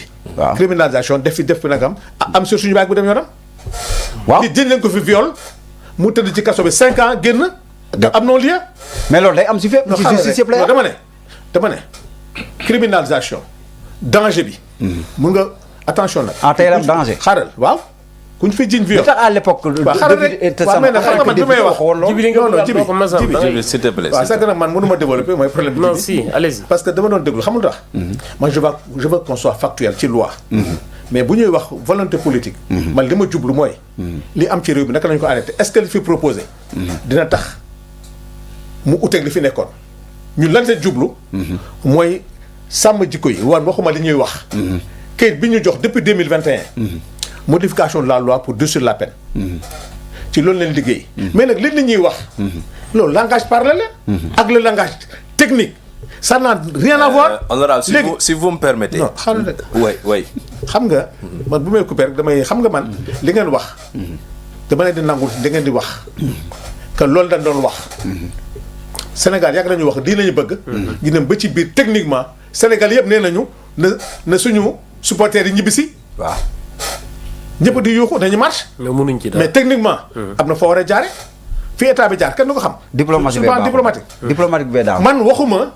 que ne waxuñu ko wax bi langage bu ñëpp doon wax même man sax doon naa wax nañu criminel dama ne wante texte yi dafa ne li ñu soxla boo ko jaaree ci crime du sotti. xam lu ñu bëgg nañu durcir les peines ba nga xam ne ku ko defati ñu jàpp la ba juge ki koy jugé sax le magistrat bi koy jugé du am possibilité def moins de 5 ans loolu avancé la deuxièmement muy nag lu garaaw li nga loo xam ne dama dégg ngeen koy fooye si alinéa 9 Cheikh Sanekh est en train de souffrir avec sa famille Yacine Diop est en train de souffrir avec sa famille Farba Ngom ak téléphone yi nag. non xaaral waaye man affaire góor jigéen laay wax ah déet Farba non Ngom man téléphone boo duggee ci politique politicienne rek ah déet politique politicien moom. non man waxuma non bu duggee dossier Farba Ngom oui. non non demal sax. ah déet ñaari téléphone. vas-y. dama Non, ne non, s'il te plaît Djibi. ji nit góor jigéen oui. ku am doom Yacine Diop de capitaine équipe nationale Sanekh am ay dégg ngeen ko démb que actuellement buy tëdd sax c'est-à-dire ji nit góor jigéen def ko ci média yi bind ko di mu mun a yàq ci période bi ñu naan am na sida parce que ku ne góor jigéen rek sida ngi ci ñu ne attention loi bi lu leer na wax képp kuy ji nit góor jigéen LGBT na nga am preuve bu la wane ne kii loolu la diffamation bi fi. na man ay diffam dama lay wax rek dénonciation la. calomnieuse la. waaw dama ne am na loi. non les lois ne sont pas pareilles parce que fi sax sanction bi am fii bokkul ci diffamation diffamation mun nga am sursis diffamation mun nga am sursis mais fii doo am sursis c'est ça la différence bi ngeen di wax pourquoi 248 348 du nga appliqué parce que loi boo ko appliqué kii def diffamation mun na am sursis mais puis ci 319 bi mënoo am sursis. mais amendement la jëm de. xaaral il faut ñu amandé ko ba pare ba mu nekk loi ñuy doog a wax non loolu. dama ne s'il te plaît Djibril s'il te plaît bàyyi ko mu man damay wax li nga xam ne ñun moom la ñuy bind. ak njëriñam. nit tiim leen nit ne ko góor jigéen nga. def ko sànneex def ko yàq ñu jóg. kuñ ko fi waxoon tey sa njaboot quand même jaaxle ne ka am nga sida ñu ne kooku nag pour yow même bi koy def pour te protéger pour bu dee rek pare na ab nga foo ko war a jaaree demal nga ne man kat soupçonné naa sanu jonn nga jox ko police wala gendarmerie wala kii de droit ñoom am nañu technique boo xam ne même boo ko dénoncé. am na technique quand même pour suivre ko. parce que suñu OPG yi am na lu ñu jëriñ. mais loolu ndax du dooleel ñi nga xamante ni dëgg-dëgg ay góor jigéen la. mais est-ce que aussi. sachant que xëy na bu fekkee tey la sanction ça peut poser problème. est-ce que le fait de l'être c'est interdit. Le fait d'être homosexuel. homosexuel c'est interdit. c'est interdit oui. par cette loi. waaw. nan lañ ko fan la nan lañ ko interdit fan la. mais quand ba léegi man dama jàpp ni. non je te dis nekk góor jigéen. n'est pas interdit. non attends xam nga góor jigéen bi. xam nga bii jàpp non non xaaral nga koy def. non non non c'est-à-dire bu ñu jouer sur les mots góor jigéen mën na ko def mën na ko nekk tàng dafa acte bi. ah non mais am na ñu ne. non góor jigéen acte bi la ñuy wax parce que nit mën na di waccaxu yaramam mën na ko may loolu. non non mais non mais nit mën na nekk góor jigéen. nit bu génnoon ni man góor jigéen la. bu génnoon nekk góor jigéen te moom la. attends non c'est juste pour demander. non xam nga c'est important xam nga man waaye c'est très important de. man góor jigéen la comme yow nga di nga ni yow. murit nga wala murit nga tijaan la waaw xam nga ne man góor jigéen la. góor jigéen la c'est une infraction. non exactement dama ne la loi xam nga nag aussi. mënuñu wax lu loi bi bindul. loi bi góor homosexuel. daf ko définir ci acte contre nature. maanaam jëf ji. jëf ji la condamné. mais nekkin bi nag mais xam nga dañoo dugg ci moo olof yoo xam ne man sëriñ laa. waaw. du tax ma nekk sëriñ il faut ma wane lu tax may nekk sëriñ wax du tax nit nekk dara ma jiñ la ko wala ma ne moom laa. man bu ma neexee ne c'est non ça foofu compliqué na de. surtout que olof la ñuy wax honorable dama ne li muy laajte am na solo de. li mu laajte bu fekkee loolu loi prévoir na ko. fan. loi du ne man homosexuel la rek nga jàpp di ko dóor ba di ko tëj lan mooy wane ne moom la est-ce que ki ànd nag sa bopp. ah kon ça veut dire non góor jigéen. non dama ne góor jigéen. kenn dàqu ko du quoi. ay wax. jëf ji daal la ñuy topp. non dama ne le fait que nga non nekk góor jigéen jëf la dans tous les pays du monde góor jigéen jëf la. mais bu benn góor jigéen ñëwee fee ne man moom la. waaw mais man xam nga lu loi bi lay xam nga man non dama ne man duma koo xam ne maa tëgg loi bi. waaw dañoo yem ci loi bi di mu bind. waaw dafa ne kan mooy góor jigéen. kii def acte. kii def acte contre nature. kan nañ ciy condamné kii def apologie bi. kan nañ ciy condamné ki nga xam ne day jiiñ nit te amul preuve. mais nag bu dee da ngeen amendement boo xam ne am ngeen des opposants qui sont à l'Assemblée nationale. def leen proposition de loi criminalisation ngeen jox ko président groupe parlementaire mais ngeen jox ko non inscrit. ñu xam ne yéen def ngeen proposition maintenant def leen proposition de loi boo xam ne amendement boo xam ne. danaan kii taxaw ci penc ne man góor jigéen laa nañ ko dugal ci loi bi. mais man loolu du ma engagé parce que dafa am loo xam ne nit ki li muy wax ak li muy doon du benn. mais est-ce que mënul indi benn affaire. honorable mooy keroog li ñu gis. benn waay boo xamante ni moom góor jigéen la. il se le réclame. nëbb ko. et même influenceur la sax si loolu mu nekk.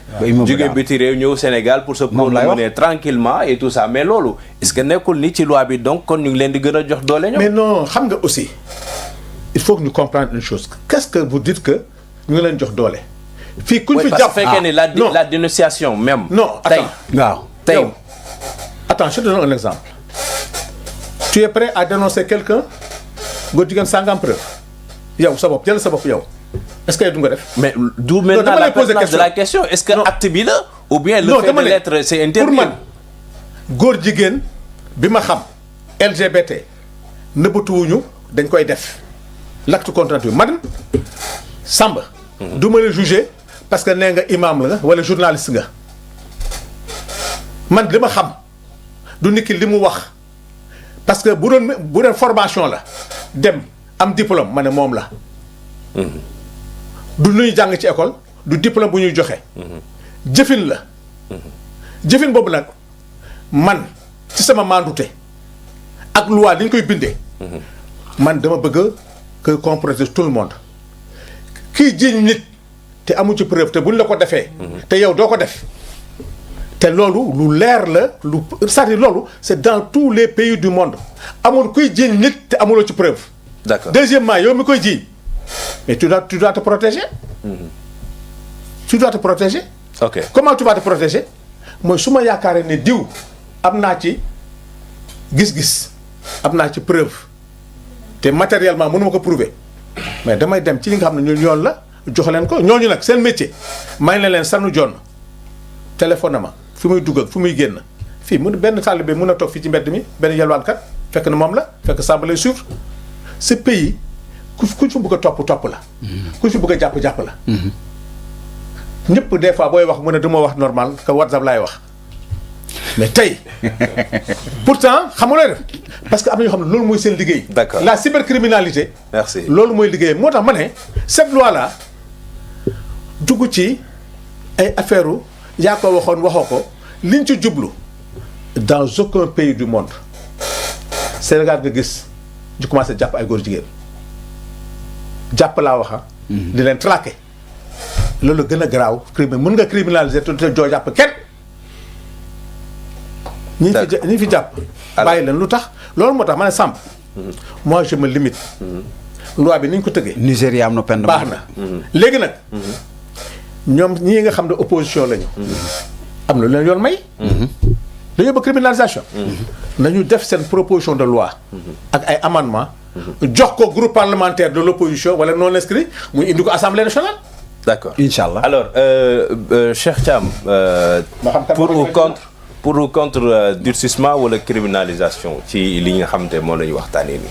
waaw ba écoute Mamad débat bi moom xam naa dossier bu passionnant la déjà boo demee booy suivre plateau yi suñ ko jëlee di ci wax dañ ci wax lu bare mais et ne rien dire en réalité affaire bi dafa bari ay pàcc bu njëkk bi d'abord mooy dossier wu homosexualité ak citoyenne bi ñu génne nii. man jàpp naa ni c'est une forme de rationalisation pour les élections à venir wax naa ko fii dama koy répété waat dama ni bu fekkente ni dossier bi topp nañ ko mu àgg jusqu'au bout et l'État du Sénégal ak ñi téye Sénégal dëggal ni ku sida waroo ñoo jiite ku nekk góor jigéen waroo ñoo jiite jërul ñuy soxla parrainage élection 2029 bii di ñëw ça c'est clair. loo bëgg a wax foofu. ce dossier là ça déplaît pas le président de la République et man ça ne me déplaît pas je suis sûr que je ne serai pas dans la liste. loolu xam naa ko benn bi ci des loi bi ñuy yóbbu Assemblée nationale ni ñu ko tëggee ci explication sanu sax nga xam da ngay xam ne ça loi bi day ut a protéger benn doomu adama xaw ma ku mu doon nag ci biir réew mi mais il est hyper puissant parce que moom nee na loi bi nee na góor jigéen kenn amatul sañ-sañu laal ko. liiral da ngay ñëw liiral article bi. non je m'explique ça. Amath ñoo bokk li ñuy wax. non non liiral non yow ci sa wax rek laa wax. non liiral article bi. non Sanu bu ma divertir waaye xam nga man bu ma nekkee ci lancé di dem li may wax c'est tel pour man c'est ça m'intéresse. non du ma njort. non coup bi dugg garaaw. non du ma njort. doo njort waaw léegi non léegi Samb doo lire loi bi ñëpp dégg ko. D'accord. nga mën a continuer. D'accord. léeral loi 9 bi. Alinéa 9 bi ah. daal lu tax mu seppi nëf yi rek. Donc, moom la mooy li ngay wax. mooy li ngay wax. Non, parce que Ouais, tu moom parles la de dénonciation. Alinéa 9 yi dafa wax ni que toute personne qui aura dénoncé par l'un des moyens énoncés à l'article 248 du présent code l'un des actes prévus au présent article sans en rapporter la preuve sera puni d'un emprisonnement de 3 à 2 ans et d'une amende de 500 000 à 2 millions de francs CFA. mais loolu mooy li ma la xam ne la loi bi sax. mais loi bi cherche loi bi 362 am na la dénonciation calomnieuse. sans preuve. mais dénonciation calomnieuse am na. mooy ay diffamation yooyu la. mais non il y a la dénonciation calomnieuse am na si sunu loi moo nekk article 362. waaw mooy yooyu ay sursis mun mais boobu nag boobu mën nañ ko renforcer moo gën nga koy dugal ci biir.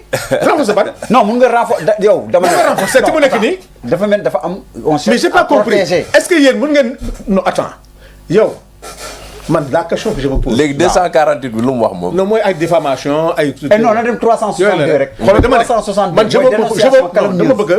362 ñu d'accord ci léegi. oui. est-ce que kenn ci yéen Cheikh maa ngi ñëw ah. non est-ce que kenn ci yéen ñeme na ji nit góor jigéen te amul preuve. ah non loolu duñ ko def. c'est ça la loi c'est ça l'article 9. loolu mais mais man loolu moom jaxal loolu lañ bind. mais xam nga lan lañuy wax xam nañu wax c'est-à-dire. mais non dafa am aussi tamit honorable aussi dafa am yoo xam ne dañ koy dégg di ko gis. sànq j'ai posé la question de savoir ki nga xamante ni moom. waaw góor jigéen la. waaw moom la nangu ko nekk ci dëkkam. ñëw Sénégal pour def fi sa promenade ba sax nit dina organiser lu mu bëgg a defay tout ça. ba benn immeuble daanu ci. oui mais est-ce que dañuy toog ni si dëkk bi. di bàyyi yooyu noonu di fi am parce que aujourd'hui même ki nga xamante ne dafay dénoncer il est susceptible d'être sanctionné. ba ñëlee loolu encourager leen à ce que ñu ñëw si réew mi di fi def tranquillement. li nga lire ak li nga wax du benn. ah mais non da nga ne. est-ce que loolu en mesure de non da nga ne dénoncer kii dénoncé non attends da nga ne kii dénoncé il peut sanctionner. ah mais lan lañ wax si. kii dénoncé amul preuve. waaw moom laa la wax nii. waaw amul preuve mais quand on dit dénonciation. mais kii jógee dëkkam nekk ko. c'est pas non ça. attends non. pour l'exemple que je viens de citer. faites un amendement pour dire que nit mun leen di nit sans preuve comme ci àddina. non mais am na loi bi am na loi kenn waxu ko. ban loi moo li tax ñu dugal ko ci. li tax non loolu kenn waxu ko parce que xam nga mais kon man je sais pas pourquoi cette loi gêne. faut ma leer la benn affaire. man xam nga ma jaaxal pourquoi yéen. cette mais loi gêne am na ci pourquoi cette loi gêne moom yaakaar naa ni honorable. ah day gêné kay il faudra que question boobu ñu poser ko moom. c'est day gêné kay loi bi day gêné kay loolu day gêné quoi. da ngeen bëgg a tudd xam nga chef article boobu je donne un exemple. je donne un exemple Cheikh li muy junj. oui. du tudd tur mais il fait de la politique. tey il est prêt si cet article n'est pas protégé. mu ne tel candidat góor jigéen. waaw bu ñu demee ma dugal recours. comme niñ ko defoon niñ ko defoon Karim Wade mais loolu la ñu bëgg a di. moo tax waaw mais Macky Sall mi ngi ko jiñ ne def promotion bi nag. xam nga Jibril Macky Sall mi ngi ko jiñ ne def mooy ñuy dem élection présidentielle may dugal recours. Jibril xam nga bu baax li may wax Sanu. dinaa couper sa micro. Sanu tu as très bien compris ce que je suis en train de dire. mais moo tax ñu ni protéger Thierno Alassane Sall defoon Karim Wade ci élection présidentielle yi. dugal recours ñu éliminer ko ci affaire deux passeports xaw ma deux nationalités bu ñuy dem élection présidentielle bu ñu ko protégé wu ma dugal recours am ñu ma jiñ góor jigéen man pour ñu éliminer leen ci mais yow su amee preuve yi kañ. honorable c'est bon mais loolu tax man la da ngeen koy protéger. non c'est pas preuve parce que tu as les preuves. honorable mais quand tu as les preuves c'est pas protégé. affaire bi c'est beaucoup plus profond que ñun li ñuy waxtaanee. su nekkee excusez-moi am na ko leen di protéger. excusez-moi su nekkee mu nekk excusez-moi il faut aussi ñu dégluwante ngeen baal ma honorable le nœud du problème c'est-à-dire bu ñuy wax sànq ba tey ci wàllu dénonciation ak exemple yi ma joxe docteur dafa poser une question de taille et que li ñuy wax aussi vraiment lu mat a waxtaanee la daf ni encore une fois ba tey si loi bi li ñuy dégg mooy que c'est l'acte qui est condamné durcissement peine bi par rapport ba tey acte bi la ñuy wax mais quelqu'un qui se réclame góor jigéen moom est-ce que aujourd'hui am na ab daan boo xamante ni loi bi prévoir na ko ngir wàllam waaw mais léegi yow boo mënee définir góor jigéen oui ci ay wax oui c'est une proposition man loolu dama ne man loolu xaw ma ko non pas définir man xam nga non li ngay wax man am solution xam nga am solution oui man dama yaakaar ne nit ki bu dee enseignant la dafa am diplôme bu dee góor jigéen la day fekk mu koy jëfe mais man nit mënuma wax nit taxaw ne man sëriñ laa d'accord marabu laa li nga wax nag man dàqu ma ko de d'accord mais xaw ma noo koy bindee d'accord léegi ñu lu ma xamul nag man xaw ma ko d'accord on est peut se comprendre tout ça voilà maintenant dañ koy détaillé Cheikh man jàpp naa ni sujet bi ci boppam la criminalisation de l'homosexualité man pour man ay waxi gone la xoolal niveau bi ñu yóbbu Sénégal écoute bien ce que je suis en train de vous dire monsieur docteur dafa laaj lu am solo Jibril dégg nga nag kon bàyyil waxi gone yi. docteur dafa laaj lu am solo. kuccal na ko de. non s'il te plaît Maodo à part Cheikh Thiam. coupé le micro yëpp. non jëru sax ñu coupé micro mais c'est très important ce qu'on est en train de faire xam nga émission bi ay kilifa rek ñoo koy seetal.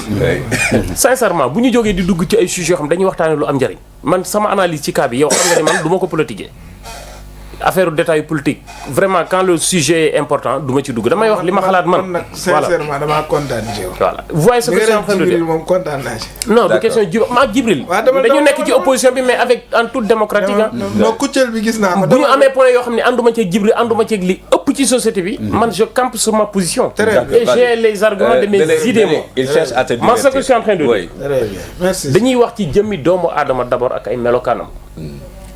dama koy faral di wax fii dama koy répété waat ma ni 62% des hommes góor 62 dañuy judd ak ay testostérone ak ay hormones yoo xam ni day jigéene ñun ñëpp juróom benn fukki góor yoo jël ak ñaar day am ci ñoom.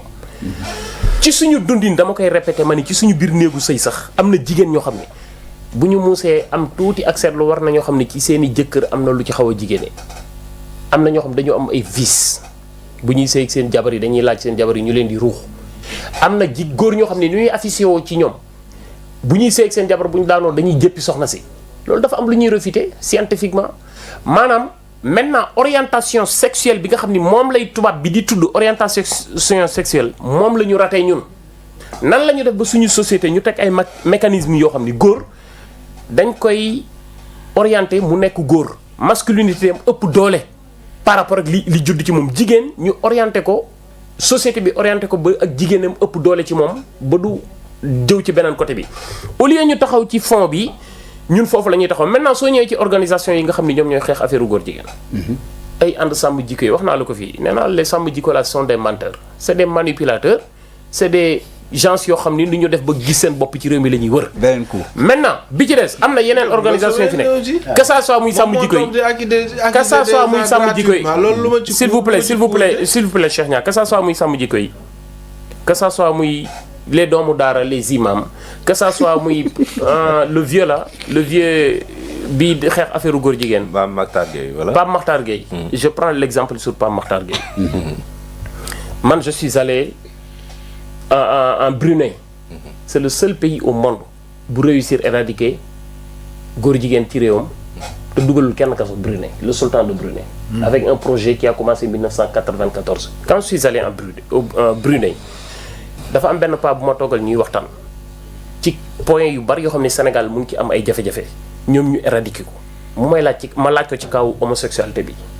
Lui, il n'est pas francophone, mais il a étudié en France. Il était même là, il fut l'ambassadeur du Brunei en France. Bi ñu toogee di waxtaan, c'est un vieux de 65 ans. mu may laaj ni ñu liggéeyee ci projet bi 1997 ba éradiquer ko tey. Pape Makhtar Gueye de plus de 40 ans mu ngi ci xeex affaire góor jigéen ba tey affaire bi di gën a yokk ça veut dire que ñooñu ci nekk ñëpp dañoo échoué parce que amuñu offre amuñu alternative góor gële bi ma demee dafa ma wax li doon influencer population Brunei ci bu ñu nekkee xale ba bañuy doon góor jigéen dañ ko étudier scientifiquement maanaam mécanisme yi tax nit ñi bu ñu amee jëmmi góor am ay hormones féminines lan la leen société bi di influencer ci affaire góor jigéen bañ ciy xirtalu ñoom loolu la ñu éradiquer par exemple fii wax nañ ko orientation bi ci suñu société ni ñuy dundee nit ñi di màggee cadre bi ak environnement bi mooy définir li ñuy doon mais loolu duñ ci wax ñu taxaw ci ay détails Sénégal fii li ëpp ci suñu ay ndaw di am fukki at juróom-ñetti at fukki at ak benn li ëpp ci société bi nekkuñu ak seeni waajur li ëpp ci société bi système éducatif bi jaar mooy bu traditionnel bi li ëpp ci société bi ci xale yooyu noonu ñu ngi ci mbedd mi par exemple boo demee ci benn suufu pont nga fekk fa plus de 35 xale yoo xam ne ay fàqamaan lañ dañoo raar kenn xamul fu ñu jógee mais bu guddee ñu tëdd tampaloo di nelawandoo seeni hormone masculin di commencé jóg ñu commencé jógal mais dañuy tëddante ci seen biir suñu internat yi nga xam da ngay dugg ci benn néeg fekk fa 15 xale guddi kenn du leen surveiller bu ñu fayee lamp yi mais xale yi dañuy tëddante ci seen biir suñu daara yi pareil ñun ñëpp xam nañ ko ñu jaar ci daara yi fii 98% ñun ñu jaar ci daara yi ñu ci bare am na ñoo xam ne sax li ñuy jóg di kaas ni c'est parce que ils étaient victimes quand ils étaient petits xamuñu nan lañ koy refléter mais c'est ça la vérité société bi ci boppam moom mooy tàggat góor jigéenam mais ñun taxawuñ ci xool nan lañ koy éradiquer maintenant nit ki juddu nag am ay testostérone yoo xam ne day évoluer ci moom mu juddu am ñaari sexe mais loolu am na nit koo xam ne ci biiru ndeyam lay juddoo noonu ñëw yor ñaari sexe bu góor ak bu jigéen mais kooku qu'est-ce que le Sénégal fait de lui est-ce que il est responsable de ses actes c'est le sexe fort. waaw moom laa lay wax ki juddu yor jëmmi góor ba pare jigéene comme ni ko docteur waxee di paccax-paccaxi mais oui efféminé mais kooku lan la Sénégal wax ci moom mais Et maintenant loolu nag ay minorité la fii c'est-à-dire aussi il faut que benn affaire tamit mu leer quand vous parlez d'orientation sexuelle ñun fii naturellement da ngay juddu nekk góor baa nga nekk jigéen te si yarin bi d'abord le cadre familial ñoom ñoo lay orienté que ni tey si wàllu yar bi góor nga war a nekk di def yëfu góor jigéen nga war a nekk di def yëfu jigéen je pense que ci wàllu boobu suñu société je parle sous le contrôle d'un sociologue def na si li nga xamante ni moo di taxawaay bi si war mais quant à par rapport ak yenn exemple yi ngay wax je pense que ça c'est des minorités tey jii nii Sénégal peut-être sax modèle la si wàllu yarin boo xamante ni warees nañoo mën a toog ba xamante ni tey nee nañ penc mi de ñii góor lañu ci tàggat bii lañ leen tàggat ci nañ leen ko yaree ci wàllu daara ci wàllu école ci wàllu cadre yoo xam te yu bari la yoo xam te c'est propice à l'éducation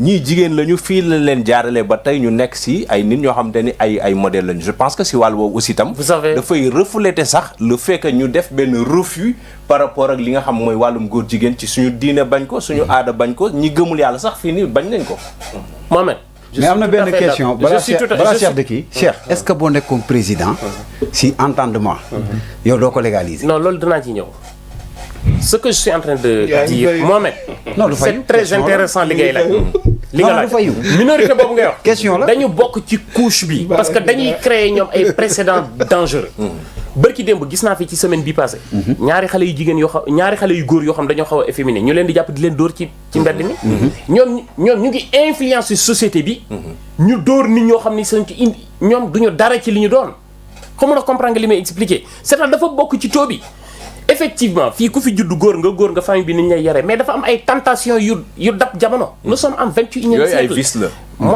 ou en dehors des vices yi nous sommes en 21e siècle avec l'explosion de la technologie dafa permettre nit ñi ñu mën a dugg ci àdduna bi ni muy doxee am ay influence yoo xam ni notre société elle est influençable maintenant ñi nga xam ni ñooy def promotion bi mooy paa yi koy xeex nga xam ni foo leen fekk góor jigéen bu njëkk am na nit ñoo xam ni am na tuuti góor jigéen ci suñu réew mais xamuñu woon dividende yi ci nekk nan la ñu xamee ni nekk góor jigéen day tax nga gaaw am visa Amérique mais ñoom ñoo ko jaay projet bi LGBT nan la ñu xamee ni am nay organisation yoo xam dañ fi nekk di financer góor jigéen yi parce que ñi koy xeex ñoom ñoo ko promouvoir lépp lu am promotion lépp lu populaire ça valorise loolu moom mooy dëgg c'est-à-dire ñi koy xeex à la limite sax ñoom ci seen bopp dañ koy dooleel donc loolu moom mooy dëgg maintenant ce que je vais dire Mohamed mais Cheikh ñi koy xeex tamit soo jëlee l'exemple de Mame Matar Gueye c'est sur des faits bien précis parce que Mame Matar Gueye booy xool bu muy fàttaliku 2015 li xewoon Kaolack ay mariage yu góor jigéen la woon et là à chaque fois déglu naa lu baax c'est-à-dire boo nee par exemple ñi koy xeex ñoom ñoo koy dooleel mais c'est la vérité mais parce que y a des faits yoo xam te ne am na ñoom ñu waaw mais nag xam nga lan lañ amul ñoom lan lañu réussirul mooy li ma la wax ne la exemple la man bu ma gis Mame Matar Gueye depuis plus de 40 ans mu ngi xeex góor jigéen mais depuis plus de 40 ans qu'est-ce qu'il propose pour que il y aura pas de góor jigéen non il le fait tous les jours non xam nga xeex ak proposer dafa am loo xamante ne li koy régler tamit c'est la justice sànq kii mu ngi doon wax volonté politique mooy li ma la xam nga Mame Matar il est bien dans son rôle en Cheikh non Mohamed Mame Matar Gueye c'est un vieux que je respecte am ay points de vue yoo xam ne dañ ciy ànd mag comprendre ko ci am yoo xam ne dafa am ay divergence dama jàpp ne dafa am ay failles da nga may laaj man nan lay proposer failles yi damaa dem ci réew gis ñu éradiquer ko góor jigéen te tëjuñu kenn ci kaso mais loolu nga may permettre man ma étaler ko ci société bi moo tax ma ne la damaa gis ku bokk ak âge Mame Matar Gueye depuis 1997 muy def ay effort pour góor jigéen dootul am ci société am kooku réussir ko Mame Matar Gueye depuis 97 mu ngi xeex tey la góor jigéen gën a yokk Sénégal ça veut dire qu'il a échoué 83 moom laa wax moo tax ma ne la amul offre non xam nga Mame Matar Gueye day yor listam ñëw ni état bu Sénégal diw góor jigéen la jàppaleen ko diw góor jigéen la jàppaleen ko diw góor jigéen la jàppaleen ko mais à la limite kële day yor offre ñëw ni état bu Sénégal lii day indi góor jigéen ci réew mi dindi leen ko lii day indi góor jigéen ci réew mi dindi leen ko moom laa wax Mame Matar Gueye amul capacité boobu li ma la wax dafa leer non il en a les capacités non il en a les capacités proposition la def non Cheikh d'accord fait des propositions Mame Matar Gueye dafa am tey liggéey boo xam ne da koy def c'est dommage que maanaam Sénégal nag wax fa dëgg yàlla ñu am des gens comme ça et que da ngay toog bay gis sax yenn si suñu ay kilifa je veux nommer le premier ministre la façon dont il a parlé de Mame Matar Gueye non je parle pas de cette manière non parce que yow tu embarques le même pas parce que non si parce que non c'est-à-dire il faut aussi tam ñu xam benn affaire réew moo gis dafa am ñoo xamante ni ñoom ñooy taxaw pour mun a xeex li nga xamante ni jàpp nañ ni lii bu ñu ko seetaanee dafay yàq réew mi Mame Mactar Gueye dafa alerté pour une ou deux fois ay ministre de l'intérieur yoo xamante ne nekk na fi après un recensement qu'il a fait ci ay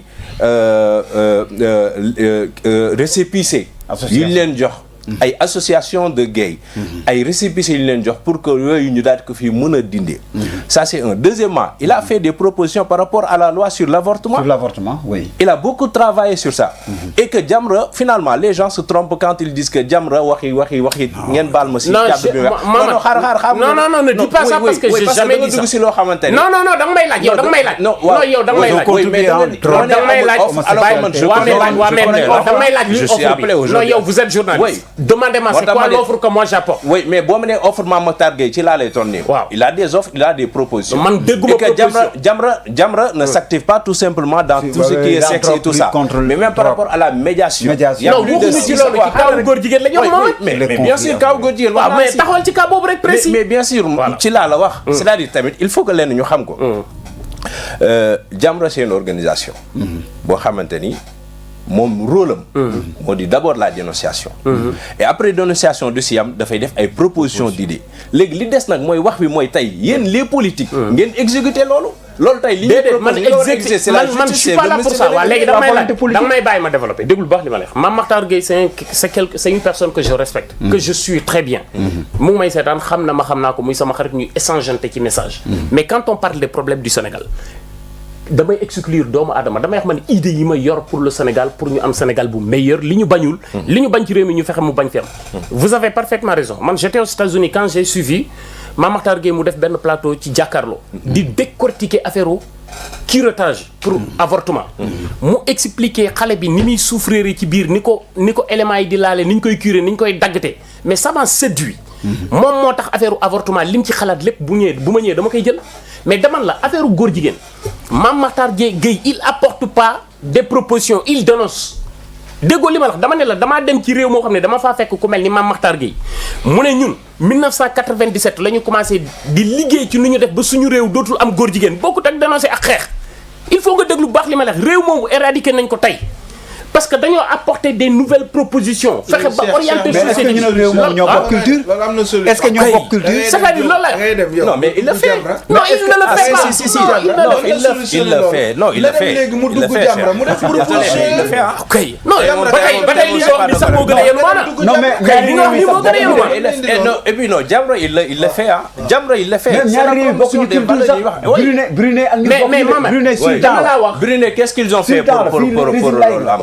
c'est extrêmement important dama laa libal sànq. léegi ñoom lan lañ def ba góor jigéen amatu fa. loo xam ne mën naa valable ci suñu réew. waaw moom laa la expliquer sànq. dañoo éradiquer li nga xam ni moom mooy indi orientation sexuelle góor jigéen seen réew. ñun mi ngi am suñu réew ba tey lan la ci Mame Mactar Gueye indi moom laa la njëkk a libal. lan mooy éradiquer orientation sexuelle. plaidoirie bi. moom laa la njëkk a defal dama la ñun. li tax suñu góor jigéen xale yi bu ñu amee hormone féminine muy génn ci ñoom. dafa am ay plateformes yu koy créer ci réew mi. mais c'est ça la vérité parce que fii góor jigéen boo fi jàpp laaj ko ni ko soo góor jigéen foo ko jëlee da lay wax fu ñu ko jëlee. loolu mooy plateforme yi koy créer moo leen di orienter ñu jëm ci góor jigéen ab en dehors de influence bi ñëw nag muy influence su internet et dans l'influence bi jógee ci internet bi nga xam mu ngi dugg ci société yi par exemple ci suñu dessin animé yi léegi xale yi dañuy wéet rek télé bi mu leen di jàngal góor jigéen qu'est-ce que Mame Mactar Gueye propose. ah si il a dénoncé. mais lu mu proposé waxuma la dénoncé man nee naa la day dénoncé rek mais proposé non yéen a bokk li ngeen da ngeen a dégg non c'est-à-dire yow kay Cheikh yow Mame Mactar Gueye bu la déggee dina la contacter je suis tout à fait d'accord parce que loolu benn kii bu vide la ci lim yor non c'est pas que non je suis désolé non c'est pas non bàyyi ko Cheikh yow la ko benn information kii xam lu ma la bëgg a wax loo quand tu parles de plateforme bu ci dugg. non je sais. non xam nga kii. Cheikh wax na xam nga Cheikh dama. non dégg naa ko baax Cheikh dégg naa ko baax plateforme boobu lay dugg. Sénégal du ci dugg. daara yi. non waxuñu daara de. non waxuñu sax loolu. parce que attention waxuñu waxu loolu. am na loo xam ne ci kër yi la. non la question mais plateforme. Cheikh la mooy plateforme. Mamadou xam na bu baax li may wax. non plateforme. loolu tuddee Mamadou xam na bu baax li may wax. waaw loolu tuddee plateforme. dama ni Cheikh. déjà Mamadou man damaa gis ñaari nit. kii di xeex lii 1997 la commencé. mais y en a plus. kii 1997 la commencé mu yokk. mais lii dafa terre à terre. non Cheikh la plateforme. Comment on comprend les ça veut dire qu'ils n'ont pas de propositions concrètes pour qu'il y ait plus d'homosexuels dans notre pays seul maintenant dañuy toog di clasher. Non, non, Plateforme, cher, oui, là. je suis pas là. non mais je suis pas là pour qu'on soit d'accord. Non, mais plateforme, oui, oui, mais faut pas aussi prétendre avoir le monopole aujourd'hui du savoir. Vous Non, n'êtes pas- loolu ñii seetaan ñooy juger. Non, ñii seetaan ñooy juger. vous n'êtes pas Jamra.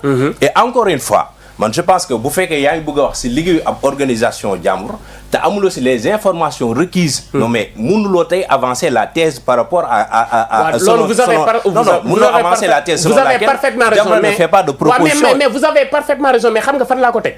adduna bi yemul Sénégal góor jigéen yemul Jamra Mame Matar Gueye du moom rek mooy xeex góor jigéen damaa gis ay réew yoo xam ne ñoom la commencé doon ay nit ñooñu ñu fexe ba amatul moom bosam di yokk lii mënoo ko dindi moom. Non. c'est concret li ma la wax. Là c'est au-delà même de la personne de Mame Matar Gueye. Parce que non bu fekkee da nga war def comparaison dans ce cas kon da ngay def comparaison Brunei bi ngay wax ak Sénégal. Mais pas une comparaison entre deux personnes. mais loolu laa lay wax. Oui, mais looloo tax may wax. yow yaa taxaw ci Mame Matar Gueye dama ne. dama doon lim ay tour taxaw parce que dama doon lim ay tour ba lim ko. il est de mon rôle su ma toogee si loo xamante ni man dama si liggéey xam ko et en tant que journaliste selon que tey obligation boo xamante ni amee naa ko su ma déggee loo xamante ni nit génnee na ko te ma gis que ni lii wuute naag li nga xam ne moom mooy li am là je suis non je suis d'accord mais maintenant vous avez parfaitement raison mais en tant que journaliste qui a eu travaillé dans ce projet maintenant si je vous renvoie la balle la question man la pourquoi liggéey bi ngeen liggéey lépp pourquoi teewul góor jigéen am ba tey Sénégal lan nga may wax. mais c'est ce que j'ai expliqué tout à l'heure. mooy lan xam nga mooy lan Jamra mu ngi si rôle am mais dafa am loo xamante ni waaw rôle bi état baaxul. moom moo koy defaral boppam. non mooy li ma wax nag moo tax man la yow niveau d'information yi nga am Mohamed dañuy waxtaan dëggul rek sénégalais yi la ñuy waxal yow niveau d'information yi nga am foofu nga taxaw bàyyi ma man ma wax li ma xam ak li ma am. non terewul c'est pas une question de c'est pas une question de donneur de leçon c'est juste une question de sensibilisation dama ne ab société kenn du ko tabax ci bëgg-bëgg benn nit benn organisation fii réew mi kenn moomul kenn yàlla buur bi subhaanahu wa taala boo demee ci biir alxuraanul karim wax na ko moom ci boppam mooy responsable lu lépp lu arrivé doomu aadama ci dundam ba ngay dee mais kon bu ñu neexoon ñu ne yàlla moom moo def góor jigéen yi. D'accord. mais taxawuñu foofu. alors maintenant dañuy wax docteur oui. am da maa bëgg a dagg garaaw. non vas-y non je te laisse terminer. tu vois ce que je suis en train de dire maintenant nan la ñuy tegee société boo xam ne dinañ commencer ci xerandende gi tabax suñu société ci nit ñi ni ñu bëgg ñu mel ko d'ici 20 ans fexe ba li ñu bëggul mu am ci suñu société du am place ci seen biir bopp mais loolu moom moo xew léegi foofu la nit ñi jëm mais taxaw ci ay kii damay xeex lii et puis une république. C'est le problème que j'ai avec toi. Non sérieusement parce que non pas de plateforme non. ah dañu fa la jógee non baal ma honorable baal ma non Cheikh. Non sérieusement c'est le problème que j'ai avec toi. C'est normal non et c'est pas non man awma ci problème c'est pas subjectif. non awma ci problème c'est pas subjectif si c'est pas subjectif c'est pas personnel mais je peux pas accepter aussi tam qu'on parle du Sénégal de façon que da ngay am impression que ni ñun on n'a rien fait pour avoir une société digne du nom parce que soo ne dañu war a dem ba ci xeran deng xool ñun ban naka la ñuy defaree suñu société pour xam fan la ñu war a mun a jëm ak ñoom seen orientation sexuelle là je suis désolé parce que encore une fois lui c'est un sociologue on a toujours eu une société respectée à travers ci wàllum yëpp ci mais pourquoi ñuy xaru non xaaral dafa ndànk rek mais pourquoi ñuy xaru voilà kii il saura répondre par rapport à ça mais dama lay wax benn affaire société bu ñu am société bu respecté la respecté en quelle sorte waaw non xaaral rek ay valeur la ñu am ba si orientation sexuelle bi ngay wax depuis sànq ba tey et moi j'ai l'impression que ni dañu bëgg a wax que ni maanaam le modèle éducatif du Sénégal en quelque sorte sur ce point là c'est pas un bon modèle et là c'est une erreur. Non, loolu dafa relatif. Non, loolu dafa relatif. C'est une erreur parce que non, Mamadou, tu n'es plus journaliste. Là, tu es débatteur. Non, tu n'es plus journaliste. C'est pas. Non, tu n'es plus journaliste. Là, tu es débatteur. Attends, je fais mon rôle de journaliste. Non, le rôle d'un journaliste, tu me poses la question. Toi, tu n'as pas intérêt à défendre la société. Non. Tu me poses la question. C'est mon rôle de journaliste. J'explique comme je le pense et j'explique comme je le veux. Et puis, c'est l'opinion qui juge, monsieur. Certes, je suis désolé. C'est mon rôle de journaliste. Oui. De défendre la nation. Ça, c'est mon rôle de journaliste. Mais moi, je fais partie de la nation. Oui. Je suis d'accord avec toi sur ça. Mais li ma dul d'accord mooy. xam nga ñun dañoo amee déformation malheureusement. du prétention du lenn. mais man boo dee wax pour chaque mot. mun naa si taxaw ni la Cheikh mot bi lan lay. loolu laa bëgg. waaw moo tax man la léegi. loolu laa bëgg man d'accord par rapport ak tey par rapport ak tey li ngay wax. di koy insister ci orientation sexuelle même si pour dire que ni par exemple ñun suñu société waajaluñ ñu. ci jàngaling ak yarin boo xamante ne si dinañ waajal askan wi ba ñu xam ni tey kenn ku si nekk lay sa ànd xam nga ko fa nga war a. et j'ai jamais utilisé ce mot non plus mais musuma wax li nga wax. bon d'accord dama ne Mohamed déglu bu baax li ma la wax dama ne ñun dañoo bëgg suñu réew dem ci développement dañoo bëgg suñu réew taqali ko góor jigéen mais lii waral góor jigéen am ci suñu réew mais xeexuñu ko dañ ko jël bàyyee ko état bi ñi koy xeex dañuy jóg di wax ak état dañ koy politiquer mais plateforme yi nga xam ni moom mooy orienter nit ñi pour ñu nekk ay góor jigéen mais loolu dindiwuñ ko c'est la vérité. non c'est la vérité. Je sais xam naa li muy wax mais si bon alors docteur je vous donne la parole et voilà je voudrais aussi par rapport à ça poser une question quand même boo xamante ni xam naa ni dina lay yitteel bu baax yitteel aussi tam ñuy seetaan parce que li ñuy wax ci wàllu góor jigéen dafa lënkaloog ak suñu société man ak Cheikh li ñuy wax ni alors vous êtes sociologue par rapport ak tey soubassement yi nga xamante ni am na ci penc mi ak li ñuy wax lan moo si war a nekk taxawaayu Sénégal pour la promotion des bonnes valeurs pour éviter à ce que yu ni mel ñu am. Tout à fait, merci beaucoup. Débat bi man je pense que c'est très intéressant. Mais tout à fait les positions yi. Tout à fait. Aussi bien ñi ngi jàpp ni évidemment loi bi nii lañ ko war a wote comme ñeneen ñi am yeneen opinion aussi da ci am solo. Mais man li may faral di toujours di wax rek dama ni l'homosexualité ñun ni ñu ko firee moo njëkk am problème parce que ñun góor jigéen firiwut exactement l'homosexualité ni mu amee parce que góor jigéen ñun dañu yàgg société boo xamante ne doon dugal ak góor jigéen. góor jigéen yi ñu xamoon. dañ góor jigéen ñi nga xamante ni góoru mbootaay la. ñoom dañoo bokkoon ci société bi am rôle bu ñu ci daan jouer. nga dem ci yenn localité yu bëri yoo xamante ni aada la woon da nga daan ànd ak ñoom. tout à fait doon juddoondoo amul benn problème.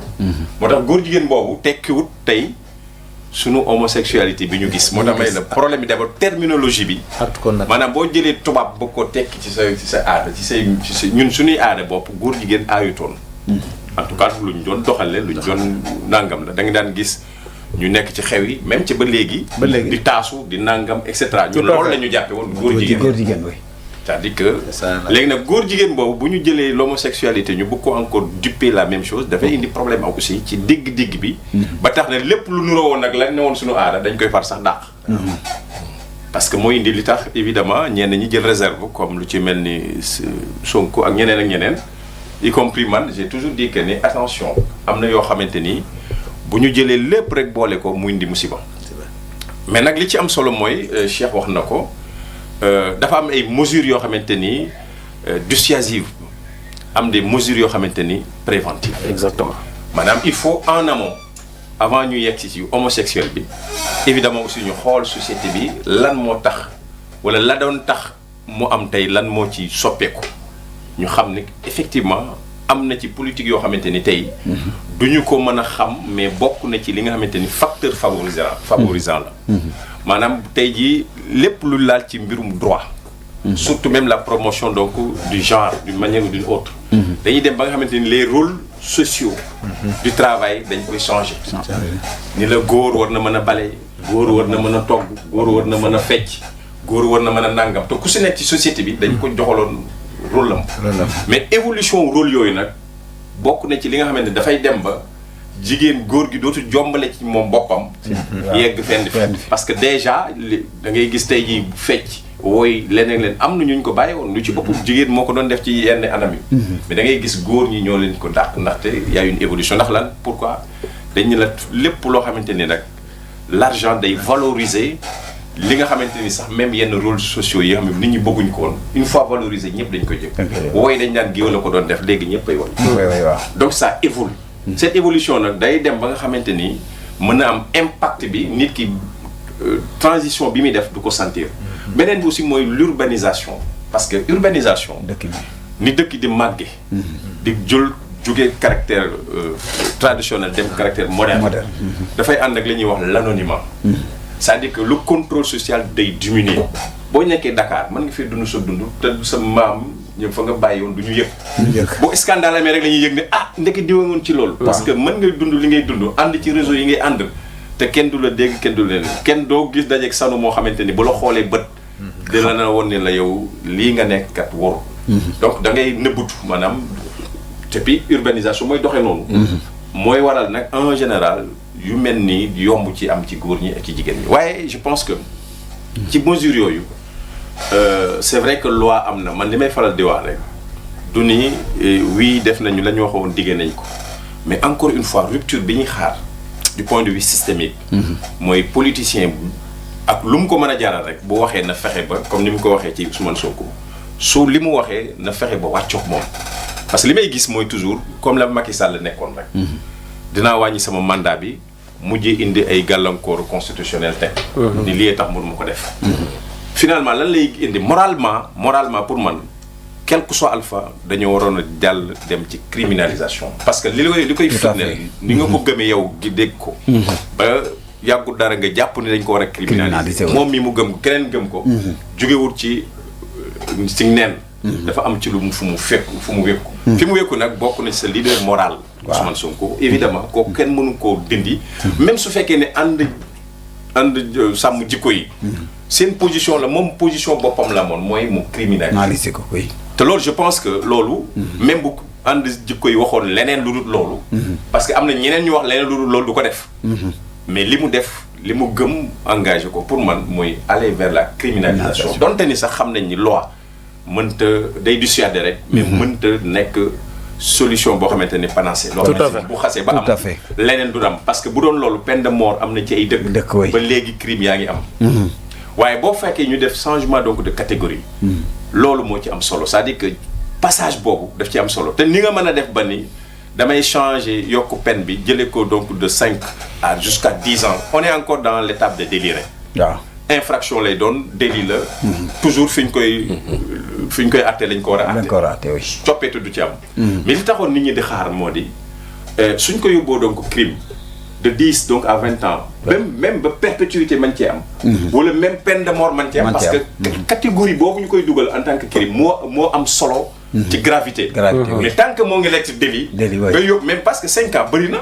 tëj nit ki 5 ans ci benn affaire donc déjà baaxoon te pourtant teewutoon ba léegi affaire baa ngi am donc boo ko yóbbuwaatee 10 ans aussi mënoo fexe ba li mu doon am moo ngi doon am parce que nit ñi lan ca gis ba dugg ca mooy koom-koom mooy statut mooy leneen ak leneen loolu noonu moo ngi fi donc facilité yi nga xamante ni tey jii du point de vue promotionnel moo ngi am ci organisation yi koy def ak nag ñooñu à la budde dañ koy continuer de ko parce que ñooñu tamit en toile de fond ñoom ñooy yor sa gafaka ñooy yor sa doxalinu réew te boo gisee man li ma gëm ni tax ñu arrière mooy li taxoon Macky arrière xam ni criminaliser conséquence politique ak financière bi muy mën a am ci réew mi boo moytu donc loxo dina dar génn. mais là vous voulez waa ji junj na ko pression. waa ji laa mais amul sax werante. mais junj na ko parce que aujourd'hui xam nañu tey jii mënoo dem ci le marché financier di leb. waaw te ña lay lebal ay góor jigéen lañu. waaw parce que tamit quoi qu'on puisse dire.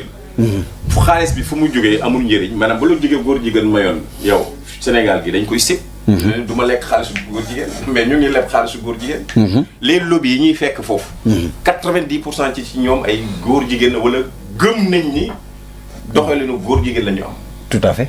donc ñooñu ngay lebi. pour ñëw defar lan tabax say yoon pour nga dem dispensaire taxawal sa santé pour nga taxaw leneen. quel que soit alpha muy direct muy indirect. xaalisu góor jigéen moom. ci jamono yi ñu toll ak doxalin c'est difficile donc ñu éviter. alors pour man nag jaroon na ak lu mu mën a coûter ñu dem.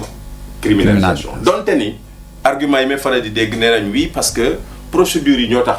ndax dañu lay yóbbu instruction mais instruction ay disposition la rek mën nañu ko changer. waaw na nga changer ci la nga jël changer waat l'article 319 modifier ko pour jéem a yokk peine yi yokk amende bi mais boo ñëwoon fii ñu ni bu fekkee ne instruction simple la c'est entre 6 mois et 1 an mais nga wàññi durée boobu nga ni dans ce cas précis bu fekkee homosexualité l'instruction varie entre 1 mois à 3 mois. 3 mois.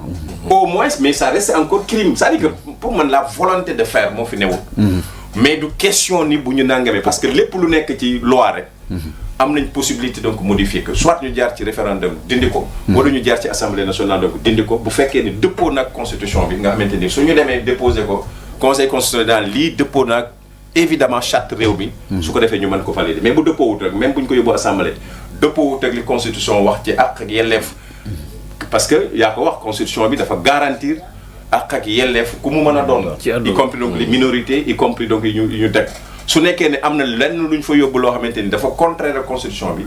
donc les sages bu ñu ñëwee mën nañu ne lii mënta nekk parce que déjà constitution bi waxu ko woon à moins que en amont ñu jëlaat constitution bi par référendum changé waat yi nga xamante ni tey jii mooy facilité doxalin boobu pour que véritablement une loi bu ñu ko changé ci ni ñu ko bëggee bu ñëwee mu dëppoog donc noonu donc loolu yëpp aussi ay mbir la ci biir yoo xamante ni lu jar a bàyyi xel la mais ne serait-ce que du point de vue moral jaroon nañu dem ci criminaliser bi advienne que pourra ak lu mu ñu mën a coûter parce que quel que soit le fa ça va nous coûter maintenant pour man utal ko lay wala utal ko neneen nuñ koy waxee man ça ne me convainc pas mais man li ma gëm dégg naa Ousmane te nu mu gëmoon ni criminalisation la ñu wax y compris récemment peut-être bi sëñ parce que imam jàppoon ni buñ criminaliser parce que looloo taxoon ñu gëm ni loolu mën na nekk daa joom moo tax donc dem nañ ba gis ay techniquement comme ni ko Sanu waxee mais aussi loolu yëpp aussi mën nañ ko dindi bu ñu demoon criminalisation ñu ni problème bi mooy lan mooy suñ la jàppee l'instruction day durer ñu ne kon nañu diminuer instruction boobu